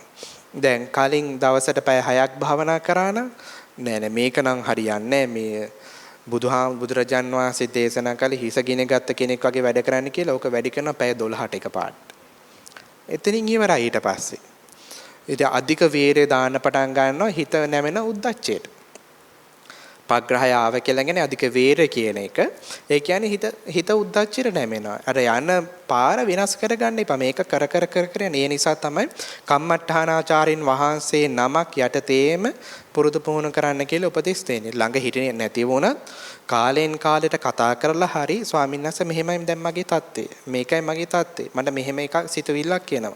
මම දැන් මොකද කරන්නේ? මොකද උන්වහන්සේලාට අධ්‍යක්ීම් තියෙනවනේ යෝගාවචරයන් ගණනාවකට උපදෙස් දීලා. ඒතර උන්වහන්සේ දන්නවා පොඩ්ඩක් තට්ටු කරලා බලන්න මොන පැත්තටද යන්න හදන්නේ කියලා. එතකොට අපි ප්‍රතිචාර දක්වනවානේ. ඊට උන උන්වහන්සේලා බෙහෙත දෙනවා. එහෙමයි. එතකොට ඒ විදිහට අපිට අර උපක්ඛිලේශයක් විදිහට අධික වීරය හට ගන්නවා. ඊට පස්සේ සුඛය අදිමොකෝච පග්ගහෝ සුඛං. සුඛං කියලා කියන්නේ මේ සිත කය දෙකේ අප්‍රමාණ වූ සෝයක් හට ගන්න පටන් ගන්නවා හිතා ගන්න බැරි සෝයක්. ඉතින් මේක මෙහා කල්පනා කරනවා මේක තමයි පරම නිෂ්ඨාව. දැන් අපි කලින් මේ ජීවිතේට කවදාවත් ලැබිලා නැති සැපයක් එනකොට ඒකත් භාවනාවෙන් එනකොට ඉතින් අහු වෙනවා.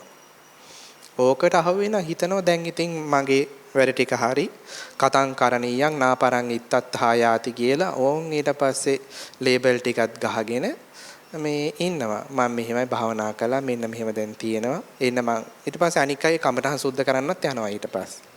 ඔන්න ඕක තමයි වෙන්නේ. ඒතර ඔය කියන සුඛයට අපි අහුවෙන්නේ නැතිව තවත් ඉස්සරහට යන්නට ඕනේ. ඉතින් ඉස්සරහට යන්නේ මොකද වෙනම මොකක්වත් නෙමෙයි කරන්න තියෙන්නේ. නැවත සිහිය පිහිටුවමින් ඉස්සරහට යන්න තියෙන්නේ. සිහිය නැත්තම් අපිට උපක්ඛිලේශ ටිකවත් හඳුනා ගන්න බෑ. සතික්වාහම් භික්කවේ සබ්බත් දාමි. දැන් භාග්‍යවතුන් වහන්සේ ඒ ධම්මවිචේ සම්බෝධ්‍යංගේ විරිය පීති පස්සද යනාදී බොජ්ජංගයන් දේශනා කරනවා මේ කාලෙදි මේ විදිහට වර්ධනය කරන්න කියලා. හැබැයි අවසානයේදී බුදුරජාන් වහන්සේ දේශනා කරනවා සතික්වාහම් භික්කවේ සබ්බත්තිකං වදායි. මහණෙනි මේ සති සම්බෝධ්‍යංගය නම් තැනක් වේලාවක් කාලයක් නැහැ. කොහොමද මේ මොන තැනද ඉන්නේ? එතන පුහුණු කරන්න. පේනවනේ සතිපට්ඨාන සූත්‍රය ගත්තාම උච්චාර පස්සාව කම්මේ සම්පජානකාරී හොතේ සතිය අත්හරින්න බෑ වැසිකිළිට ගියා. උච්චාර පස්සාව කම්මේ වැසිකිලි කැසිකිලි කරත් තියෙන්න ඕනේ. එතකොට මේ සතියෙන් තමයි අපිට මේ සියල්ලම මේ අපේ මනසට අහු කරලා දෙන්නේ. මේ මොකද්ද දැන් වැඩිලා තියෙන ඉන්ද්‍රිය ධර්මයන්? මොකද්ද මේ වැඩිලා තියෙන දේ? මේක උපක්ඛිලේශයක්ද නැද්ද? මේ කියනේව ඔක්කොම පහදලා දෙන්නේ කවුද? සතිය. එතකොට සතිමත් භාවය කියන එක අනිවාර්යෙන් තියෙන්න ඕනේ. ඉතින් ඒකනේ සතර සතිපට්ඨානෙ දේශනා කරන්නේ සතිපට්ඨාන. සිහිය පිහිටුවීම කියන කාරණේ. ත්‍රෝයේ කියන විදිහට සුඛයක් ආදී එන්න පටන් ගන්නවා භාවනාවේදී උපක්ඛිලේශ විදිහට. ඊට පස්සේ ඥාණය. ඒ භාවනා කර ඉන්න කෙනාට ඥානයක් එනවා කියන්නේ ඕන ප්‍රශ්නයකට උත්තර තියෙනවා. ඕන ප්‍රශ්නෙට. ඉතින් ඊට පස්සේ ෆැමිලි කවුන්සලින් කරනවා, චයිල්ඩ් කවුන්සලින් කරනවා, මේ සමාජ සේවය ඊට පස්සේ. භාවනාව නවත්තලා දාලා සමාජ සේවය. ඕව කරන්න පටන් ගන්නවා. ඉතින් ඔහොම වැරදිච්ච තැන් ඕනෑ තරම් තියෙනවා. නැතුව නෙමෙයි. ඒ නිසා මෙන්න මේ ඥානයන් එන්න උරේ සමහරක් ඒවා ධර්ම කාරණාවන් වැටහෙන්න පටන් ගන්නවා. අර වගේ ඕලාරික ඒවා නෙමෙයි මම කියන්නේ. මෙතන ඥානය කියන්නේ. ඥානය කියන්නේ ගැඹුරු ධම් කාරණාවන් වැටහෙන්න පටන් ගන්නවා. මෙච්චර කල් ලෙහිච්ච නැති මේවා වැටහෙන්න පටන් ගන්නකොට මොකද කරන්නේ? ඔන්න ඉතින් දැන් ඉතින් ඕක තියාගෙන ඉන්න බෑනේ කාට හරි කියා දෙන්න ඕනේ ඊට පස්සේ. ඕක මේ දැනගෙන වහගෙන ඉන්න බෑ. කාට හරි පාර යන කෙනෙක්ට හරි කතා කරලා එන්න කියලා කියා දෙන්න හදනවා. ඉස්සරහට යාමක් සිද්ධ වෙන්නේ නැහැ එතකොට. ඒ නිසා ඕක උපක්ඛිලේශයක් විදිහට අපි දැනගෙන ඒක අයින් කරන්න ඕනේ. සුඛං ඥාන උපට්ඨාන. උපට්ඨාන කියලා කියන්නේ වැටහීම, පටිභාණය කියන එක. පටිභාන ශක්තිය වැටහීම් නොවන කියලා කියන්නේ කාරණාවක් කිව්වහම ඒක අපිට තේරෙන විදිහ. හාත්පස අවබෝධය අපිට ඇති වෙනවා. ඉතින් ඒව ඇති වෙනකොට අපේ කීර්තිය ප්‍රශංසාව මේව වැඩි වෙන්න පටන් ගන්නවා. ස්වාමීන් වහන්සේ නම් බොහොම හොඳයි, බොහොම උගත්, බොහොම දක්ෂයි කියන ඕන කාරණාවක් කරනවා මේ පහදලා දෙන්න පුළුවන් කියලා කියනවා. ඊට පස්සේ ලාභ සත්කාර සිලෝක ඔන්න ඊට පස්සේ යන පැත්ත. ඊට පස්සේ ලාභ සත්කාර කීර්ති ප්‍රශංසා ඔය පැත්තේ ඉස්සරහට යනවා. එතනින් එහාට භාවනාවක් නැහැ. ඊට පස්සේ සුඛං ඥාන උප ဋ ාණ ඊට පස්සේ උපේක්ඛා. උපේක්ඛා කියලා කියන්නේ භාවනා මාර්ගයේ යනකොට අපිට එනවා උපේක්ෂාව. ඒක භාවනාවට අදාළ උපේක්ෂාව නෙමෙයි. භාවනාවට අදාළ සංස්කාරයන් කෙරෙහි පහළවන්නා වූ සංඛාරෝපේක්ඛාවක් තියෙනවා. හැබැයි ඒක නෙමෙයි. අපිට මධ්‍යස්ථ ස්වභාවයක් එනවා ඉස්සරහට යා ගන්න බැරි වෙන විදිහට. ඒ කියන්නේ මොනවා වුණත් එකයි දැන් මම දැන් භාවනා කරලා තියෙන්නේ මට ලෝකේ පෙරළුණත් එකයි, ගෙවල් ගිනි ගත්තත් එකයි කියලා මේ අමුතුම උපේක්ෂාවක් එනවා. හැබැයි ඒක තේරුම් ගන්න ඕනේ ඒක ඇත්තටම වෙන සංඛාරෝපේක්ඛාව නෙමෙයි කියන එක. ඉතින් මේක නම් හරි අමාරුයි ඉතින්.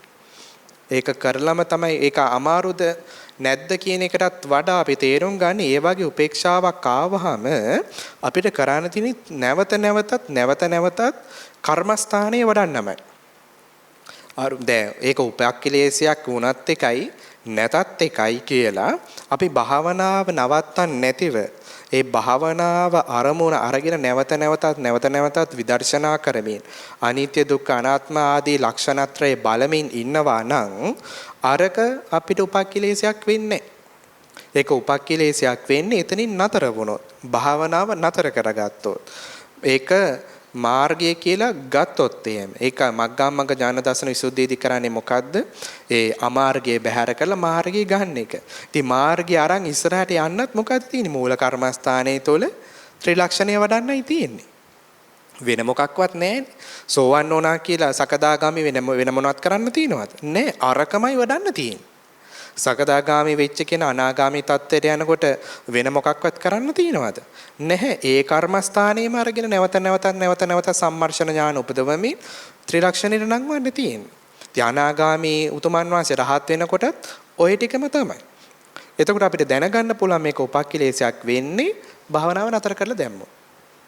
භාවනාව නතර කරලා දැම්මා කියලා කියන්නේ එහෙනම් අපිට දැනගන්න පුළුවන් කොහේ හරි පොට වැරදිලා තියෙනවා කියන එක. අර වගේ උපේක්ෂාවක් එක්ක. එතකොට ඔය කියන උපේක්ඛා ඊට පස්සේ නිකාන්ති. නිකාන්ති කියලා කියන්නේ 10 වෙනි උපක්ඛලේශය. ඒ කියන්නේ දැඩි ඇල්ම. භාවනාවට තියෙන දැඩි ඇල්ම විදිහට එන්නේ. ධාන නිකාන්තිය කියන විදිහට තමයි ඒක එන්නේ. ඒ කියන්නේ ධානයක් එහෙම ගත්තොත් එහෙම ධානෙම තමයි. ඉතින් අය පර්යංගයට වාඩි වෙන්නම අනේ ධානි කියලා බලාගෙන තමයි වාඩි වෙන්නේ. ඒකමයි මේ උපාදාන කරගන්නේ. එහෙම වෙලා තියෙනවා. ඒ කියන්නේ යෝගාවචරයන් වහන්සේලාට කම්මට්ටානාචාර්යන් වහන්සේලා උපදෙස් දෙනවා. ඕක එපා. ඕක නතර කරන්න. හරියන්නේ නැහැ. ඉතින් අරක සැපයිනේ. මේ මුන්නාසේ මොනවා කිව්වත් මට මේක සැපයිනේ. ඉතින් ඕක අල්ල ගන්නවා. වෙලා තියෙන ඕන තරම් වෙලා තියෙන ඕන තරම් වරද්දගෙන තියෙන හැබැයි වරදින්නත් ඕනේ. මෙතනින් කියන්නේ මේ දසවිධ විදර්ශන උපක්ඛලේශ ටික මේ බණේ දිහා ගත්ත කියලා මේ ලිස්ට් එක කටපාඩම් කරා කියලා මේ භාවනාව කරනකොට එකපාරම ওই ටිකෙන් අයින් වෙන්න පුළුවන් කියලා මොනම හේතුවක් නිසාවත් හිතන්න එපා. මේ කියන අපිත් අහු වෙනවා. හැබැයි අහුවේවි නැගිටින්න ඕනේ. අපි කියන්නේ වැටි නැගිටිනවා කියලා. නැගිටින්නේ නැත්නම් ඉවරයි. මේක දැනගෙන නැගිට ගත්තොත් තමයි අපිට ඉස්සරහට යා ගන්න පුළුවන්. ඉතින් වරදිනවා තමයි. වැරදුනොත් නේ කියන්න හරි පුළුවන් වෙන්නේ. වැරදිච්ච නැති කෙනා දන්නෙත් නැහැ. ඒතර වරදින බව දැන වැටි නැගිටින ගමනක් යන්න තියෙන්නේ මේකේ. භාග්‍යතුන් වහන්සේ දේශනා කරන බ්‍රහ්මචාරී සූත්‍රයේදීත් මේ ඇඳෝ කඳුලෙන් හරි කමන්නේ මහණෙනි මේ බ්‍රහ්මචාරී යෙදෙනවා නම් ඒකත් මහත්ඵලයි මහානිසංසයි කියලා. ඉතින් අතීතයේ මැව්වෙන් පස්සේ බඹසර වාසය කරන් පස්සේ කොච්චර කල් සතුටින් හිටියද කියලා මහබෝසතන් වහන්සේගෙන් අහනවා. පැවිදි වෙලා දවස් කීයක් සතුටින් හිටියද කියලා. අහන්නේ පැවිදි වෙලා අවුරුදු 60ක් 70ක් විතර ගියායින් පස්සේ මම හිතේ. ඒතොර කියන මේ පළවෙනි දවස් 7 විතරයි කැමැත්තෙන් හිටියේ කියලා. ඊට පස්සේ මේ අර පැවිදි වෙච්ච හින්දා හිටියා මිසක් නැත්තම් ඉන්නේ නැහැ කියලා. ඒ වුණත් මේකේ ආනිසංස තියෙනවා කියන එක තමයි බුදුරජාන් වහන්සේ දේශනා කරන්නේ. ඒ නිසා අපිට වරදිනවා. වැටි නැගිටින්න ඕනි. වැටි වැටි හරි නැගිටගෙන ඉස්සරහට තමයි මේක අපිට යන්න තියෙන්නේ. දැන් අපේ ගෞතම බුද්ධ ශාසනය ගත්තොත් එහෙම මේ ගෞතම බුද්ධ ශාසනය මේ ඔක්කොම පළවෙනි පාර මෙතනින්ම පටන් අරන් නිවන් දැක්කයිද? නෑ. අතීතෙට ගියොත් එහෙම බුද්ධාන්තර 16ක් විතර පිටිපස්සට ගිහලා පදමුත්තර බුදුරජාන් වහන්සේ කියලා පටන් අරන් තියෙන්නේ. පදමුත්තර බුදුරජාන් වහන්සේගේ පාදමූලයෙන් පටන් අරන් මේ දේවල් මේ පාරමිතා පුරන්න යන්තම් සන්තම් කියලා මෙන්න ගෞතම බුද්ධ ශාසනයෙන් ගොඩ යනවා. ඒ වගේ වැටි වැටි යන ගමනක් අපිට තියෙන්නේ. ඉතින් ඔච්චර පාරමිතා පුරපු මුගලන් ස්වාමීන් වහන්සේ කී පාරක් නිදි කිරා වෙන්නද? නේ? එතකොට දැන් අපි පොඩ්ඩක් ශාලාවක් තුළ දඩක් ගාලා නිින්ද ගියා කියලා දුක් වෙන්න ඕනේද? ඕන්නේ නැහැ. නිින්ද ගියා බව දැනගන්න සතිය. නිින්ද ගියා නම් නිින්ද ගිය බව දැනගන්න. ඉතින් නිින්ද ගිය බව දැනගත්තේ සිහිය ආපු හින්දානේ. ඒ සිහිය ආපු ලක්ෂණය. අර සෑම බාධකයක්ම අපේ ආධ්‍යාත්මික ජීවිතයට සාධකයක් කරගන්නයි ඕනේ. ඉතින් ඊට පස්සේ ඔන්න ඔය ධම්ම විතක්ක තමයි අපේ සිත්වල ඉතිරි වෙන්නේ බණ භාවනා කරගෙන ඉදිරියට යනකොට. ඊට පස්සේ බුදුරජාන් වහන්සේ මොකද දේශනා කරන්නේ? මෙන්න මේවත් මේ දසවිධ විදර්ශන උපක්ඛලේශ එන්නේ භාවනා කරන කෙනාට. කවදාවත් භාවනා නොකරන කෙනාටවත් දුස්සීල පුද්ගලයාටවත් මේ විතර්ක එන්නේ මේ විතර්ක එනවා කියන්නේ මෙයා තැනක ඉන්නවා කියන එක. දැන් අපි පාරේ මේ ගමන් පතයක දිව්වොත් නේ වැටෙන්නේ නේද? දුවන්නේ නැති මිනිහා එක තැන හිටගෙන ඉන්න මනුස්සයා කවදාවත් වැටෙන්නේ නැහනේ. එතකොට අපි ගිහිල්ලා වැටුණා කියලා කියන්නේ අපි පාරේ දුවලා තියෙනවා. ඒ වගේ තමයි මේ විපස්සනා උපක්ඛලේශ එනවා කියලා කියන්නේම අපි පාරේ ගිහින් ඒ භාවනා මාර්ගයේ ආධ්‍යාත්මික මාර්ගයේ ගිහිල්ලා ඒ නිසා එතනින් සතුටු වෙලා ඒක අල්ලගන්නේ නැතුව බුදුරජාන් වහන්සේ මොකද දේශනා කරන්නේ? හෝති භික්කවේ සමයෝ මහණෙනි කාලයක් එනවා චිත්තං සම්තිට්ඨති. මොකද්ද? අජ්ජත්තං සම්තිට්ඨති. ඔව්. ඒ කියන්නේ ආධ්‍යාත්මේ මනාකොට හිටිනවා. ඊට පස්සේ සම්නිසීදති. මේ හොඳට තැන්පත් වෙනවා හිත. ඊට පස්සේ ඒකෝදි හෝති. මේ හොඳට එකක භාවයටපත් වෙනවා. ඊට පස්සේ සමාධියති. හොඳට සමාධිගත වෙන කාලයක් එනවා. එහෙම එන්නේ කොහොමද? අර කියන දසවිධ විදර්ශන උපක්ඛලේශයන් අමාර්ගය කියලා දැනගෙන ඒව බැහැර කරලා තවදුරටත් ඉස්සරහට යනකොට අන්න එහෙම ඉස්සරහට යනකොට ඔය කියන විදිහට හොඳට හිත ආධ්‍යාත්මේ බැහැ ගන්නවා, හොඳට කිමිද ගන්නවා, හොඳට ඒකාග්‍ර වෙනවා, හොඳට සමාධිගත වෙනවා.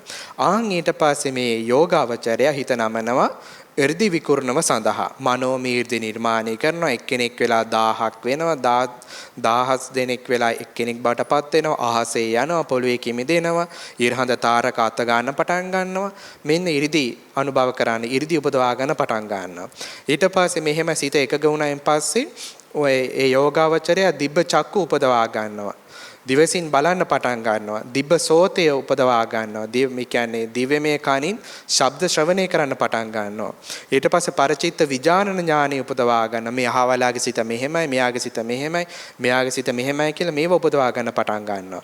ඊට පස්සේ පුබ්බේ නිවාසානුස්සති ඥාන උපදවා ගන්නවා. Taman ගිය ආත්මේ හිටියේ මෙහෙමයි, ඊට කලින් ආත්මේ හිටියේ මෙහෙමයි, ඊටත් කලින් ආත්මේ මෙහෙමයි කියලා මේ ඥාන උපදවා ගන්නවා. අවසානයේදී හිත නමනවා ආසවක්ෂය කිරීම පිණිස. ආසවක්ෂය කිරීම පිණිස හිත නැමීම සමගම ඒ කියන සංස්කාර ධර්මයන් ත්‍රිලක්ෂණය නංවලා බලනවත් එකම මෙයාගේ හිත සීල සංස්කාර ධර්මයන් කෙරෙහිම කලකිරෙන්න පටන් ගන්නවා. අතනින් බින්දති දුක්ඛේ ඒසමංගෝ විසුද්ධිය. ඔය කියන විදිහට ඒ සංස්කාර ධර්මයන් ත්‍රිලක්ෂණ ආදී වශයෙන් ඒ විදර්ශනාවට නංවලා අවසානයේදී උතුම් වූ අරහත්ත්වයේ සාක්ෂාත් කර ගන්නවා. එතකොට මේක තමයි මේ පාර. ඒ පාරේ යන්න තමයි මේ පින්වත් පිරිස අද වගේ දවසක මේ වස් කාලයේ පුරාවට ඒ ගෞරවනීය අපේ මිරහවත්තේ ලොකු ස්වාමීන් වහන්සේගේ මූලිකත්වයේ මත මේ වගේ වැඩසටහන් මේ සම්බන්ධ කරලා සූදානම් කරලා මේ අවස්ථාව ලබා දෙන්නේ අන්න අර පරම නිෂ්ඨාවට. ඒක තමයි පරම කෙලවර. එතකොට ඒ සඳහා තමයි අපි මේ ධර්ම දේශනාවන් පවා අද දිනේදී සිද්ධ කරේ. ඉතින් අද දිනේදී මෙලෙසින් අපි සිද්ධ කරගන්නට යෙදුණු මේ ධර්ම දේශනාව මේ පින්වත් පිරිසකේ ආධ්‍යාත්මික පරම නිෂ්ඨාව ඒකාන්ත සාධනයේ පිණිස හේතු වාසනා වේවා කියලා අපි ආශිර්වාද ප්‍රාර්ථනා කරනවා. හොඳයි දැන් කාල වේලාවත් ඉක්මලා තියෙන්නේ. එතකොට අද දිනේදී ධර්ම දේශනාව සඳහා දායකත්වයේ දරන්නේ S.A.Y. පෙරේරා මහතා සහ මල්ලිකා පෙරේරා මහත්මිය ඇතුළු දරුවන් විසින් මෙම ධර්ම දානයේ ආනිසංස අපගේ සසර ගමන සූපත් කර ගැනීම සඳහා උපකාර වේවා කියලා ප්‍රාර්ථනා කරනවා. ඉතින් මේ ප්‍රාර්ථනාව නේ ආකාරයෙන් මිෂ්ඨ සිද්ධ වේවා කියලා අපි ආශිර්වාදත් කරනවා. ඒ වගේම අප දෙදෙනාගේ මියගිය දෙමාපියන්ගේ සසර ගමන කෙටි කර ගැනීම සඳහා මෙම කුසල් එම අයට අනුමෝදන් වේවා කියලා ප්‍රාර්ථනා කරනවා. ඒ වගේම මේ භාවනා මධ්‍යස්ථානයේ වැඩ සිටින පූජනීය වන්දනීය ලොකු ස්වාමින් වහන්සේලා ඇතුළු සියලුම ස්වාමින් වහන්සේලාට නිදුක් නිරෝගී භව හා දීර්ඝායුෂ ලැබීම සඳහා මෙම කුසල් හේතු වාසනා වේවා කියලා ආශිර්වාද ප්‍රාර්ථනා කරනවා. ඒ වගේම දේශකයන් වහන්සේටත් නිදුක් නිරෝගී භව හා දීර්ඝායුෂ ප්‍රාර්ථනා කරනවා. ඒ වගේම සුජීවත්ව වාසය කරන අපගේ සියලුම සහෝදර සහෝදරයන්ට නිදුක් නිරෝගී භව හා දීර්ඝායුෂ ප්‍රාර්ථනා කරනවා. ඉතින් මේ සඳහන් කරන්නට යෙදුණු සියලුම සම්‍යක් බලාපොරොත්තු ඒ ආකාරයෙන් ඉෂ්ට සිද්ධ වේවා කියලා අපි ආශිර්වාද කරනවා.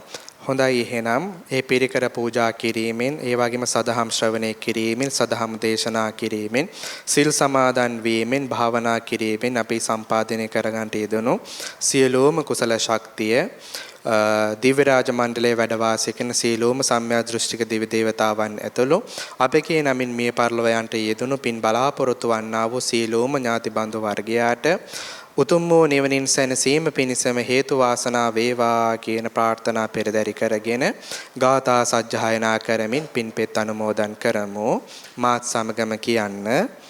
ඉදම්මේ ඥාතීනං හෝතු සුඛිතා හොන්තු ඥාතයෝ ඉදම්මේ ඥාතීනං හෝතු සුඛිතා හොන්තු ඥාතයෝ ඉදම්මේ ඥාතීනං හෝතු සුඛිතා හොන්තු ඥාතයෝ එත්තාවතාච අම්හෙහි සම්භතං පුඤ්ඤ සම්පදං සම්බේ දේවා අනුමෝදන්තු සම්බ සම්පatti සිද්ධියා එත්තාවතාච අම්හෙහි සම්භතං පුඤ්ඤ සම්පදං සම්බේ භූතා අනුමෝදන්තු සම්බ සම්පatti සිද්ධියා එත්තාවතාච අම්හෙහි සම්භතං පුඤ්ඤ සම්පදං සම්බේ සත්තා අනුමෝදන්තු සම්බ සම්පatti සිද්ධියා ආකාසට්ඨා ච භුම්මට්ඨා දේවානාගා මහින්దికා පුඤ්ඤත්තං අනුමෝදිත්වා චිරං රක්ඛන්තු ශාසනං ආකාසට්ඨා ච භුම්මට්ඨා දේවානාගා මහින්దికා පුඤ්ඤත්තං අනුමෝදිත්වා චිරං රක්ඛන්තු දේශනං ආකාසට්ඨා ච භුම්මට්ඨා දේවානාගා මහින්దికා පුඤ්ඤත්තං අනුමෝදිත්වා චිරං රක්ඛන්තු මං පරන්ති. හොඳයි සාදු නාදයක් පවත්වන්න. අද දිනේදී සම්පාදනය කරගන්නට යෙදුණු සියලුම කුසල ශක්තිය ඊ타මත් ඉක්මන් අවස්ථාවකදීම ඉක්මන් ආත්ම භාවයකදීම මේ ඝෝර කටුක භයානක දුක් හිත නැසෙන වෙනසෙන සංසාර ගමනින් සදහටමත් මිදෙලා බුදු පසේ බුදු මහරහතන් වහන්සේලා නිවී සැනසී පැමිණ වැඩම වදාළ ජාතියක් ජරාවක් ව්‍යාධියක් මරණයක් නැති අතිඋතුම් වූ නිර්වාණ ධාතුවෙන් සදහටම සැනසීම පිණිස ඒකාන්තයෙන් මේ කුසල් දහම් හේතු වාසනා වේවා කියන ප්‍රාර්ථනාවන් පිහිටවාගෙන මා කේවායින් පස්සේ මේ ගාථාව කියන්න. ඉදං මේ පුඤ්ඤ කම්මං ආසවක්ඛයා වහං හෝතු සම්බ දුක්ඛා පමුංචතු මේ කුසලානි සංසය ඒකාන්තයෙන් අප සියලු දෙනාහට නිවන් අවබෝධය පිණිසම හේතු වේවා වාසනාව වේවා. හොඳයි සාදු නාදයක් පවත්වන්න. මේ පින්වත් පිරිසට ආශිර්වාද කරනවා තවදුරටත් නිදුක් නිරෝගීව চিරාත් කාලයක් ගෞතම බුද්ධ ශාසනයේ මුළුල්ලේ දාන සීල භාවනා සීල සමාධි ප්‍රඥා යන ත්‍රිවිධ පුණ්‍ය ක්‍රියාවන් ත්‍රිවිධ ශික්ෂාවන් පූර්ණත්වයට පත් කරගෙන තමන්ගේ නිර්වාණගාමිනී ප්‍රතිපදාව ਸਰව ප්‍රකාරින්ම සම්පූර්ණත්වයට පත් කර ගැනීම සඳහා තවදුරටත් ශක්තිය ධෛර්ය හැකියාව වාසනාව අවස්ථාව උදාපත් වේවා කියන මෛත්‍රී පූර්වක සිතින් ආශිර්වාද කරනවා වන්දනා කරගන්න. අභිවාදන සීලෙස්ස නිච්ඡං වද්ධාපචායිනෝ චත්තාරෝ ධම්මා වඩ්ඩන්ති ආයුවන්නෝ සුඛං බලං ආයුරාෝග්‍ය සම්පත්ති සග්ග සම්පත්ති මේවච අතෝ නිම්බාන සම්පත්ති ඉමිනාතේ සමිඤ්ජතු. සෝපත් වේවා සීල යහපතා වේවා. සෝපත් වේවා සීල යහපතා වේවා.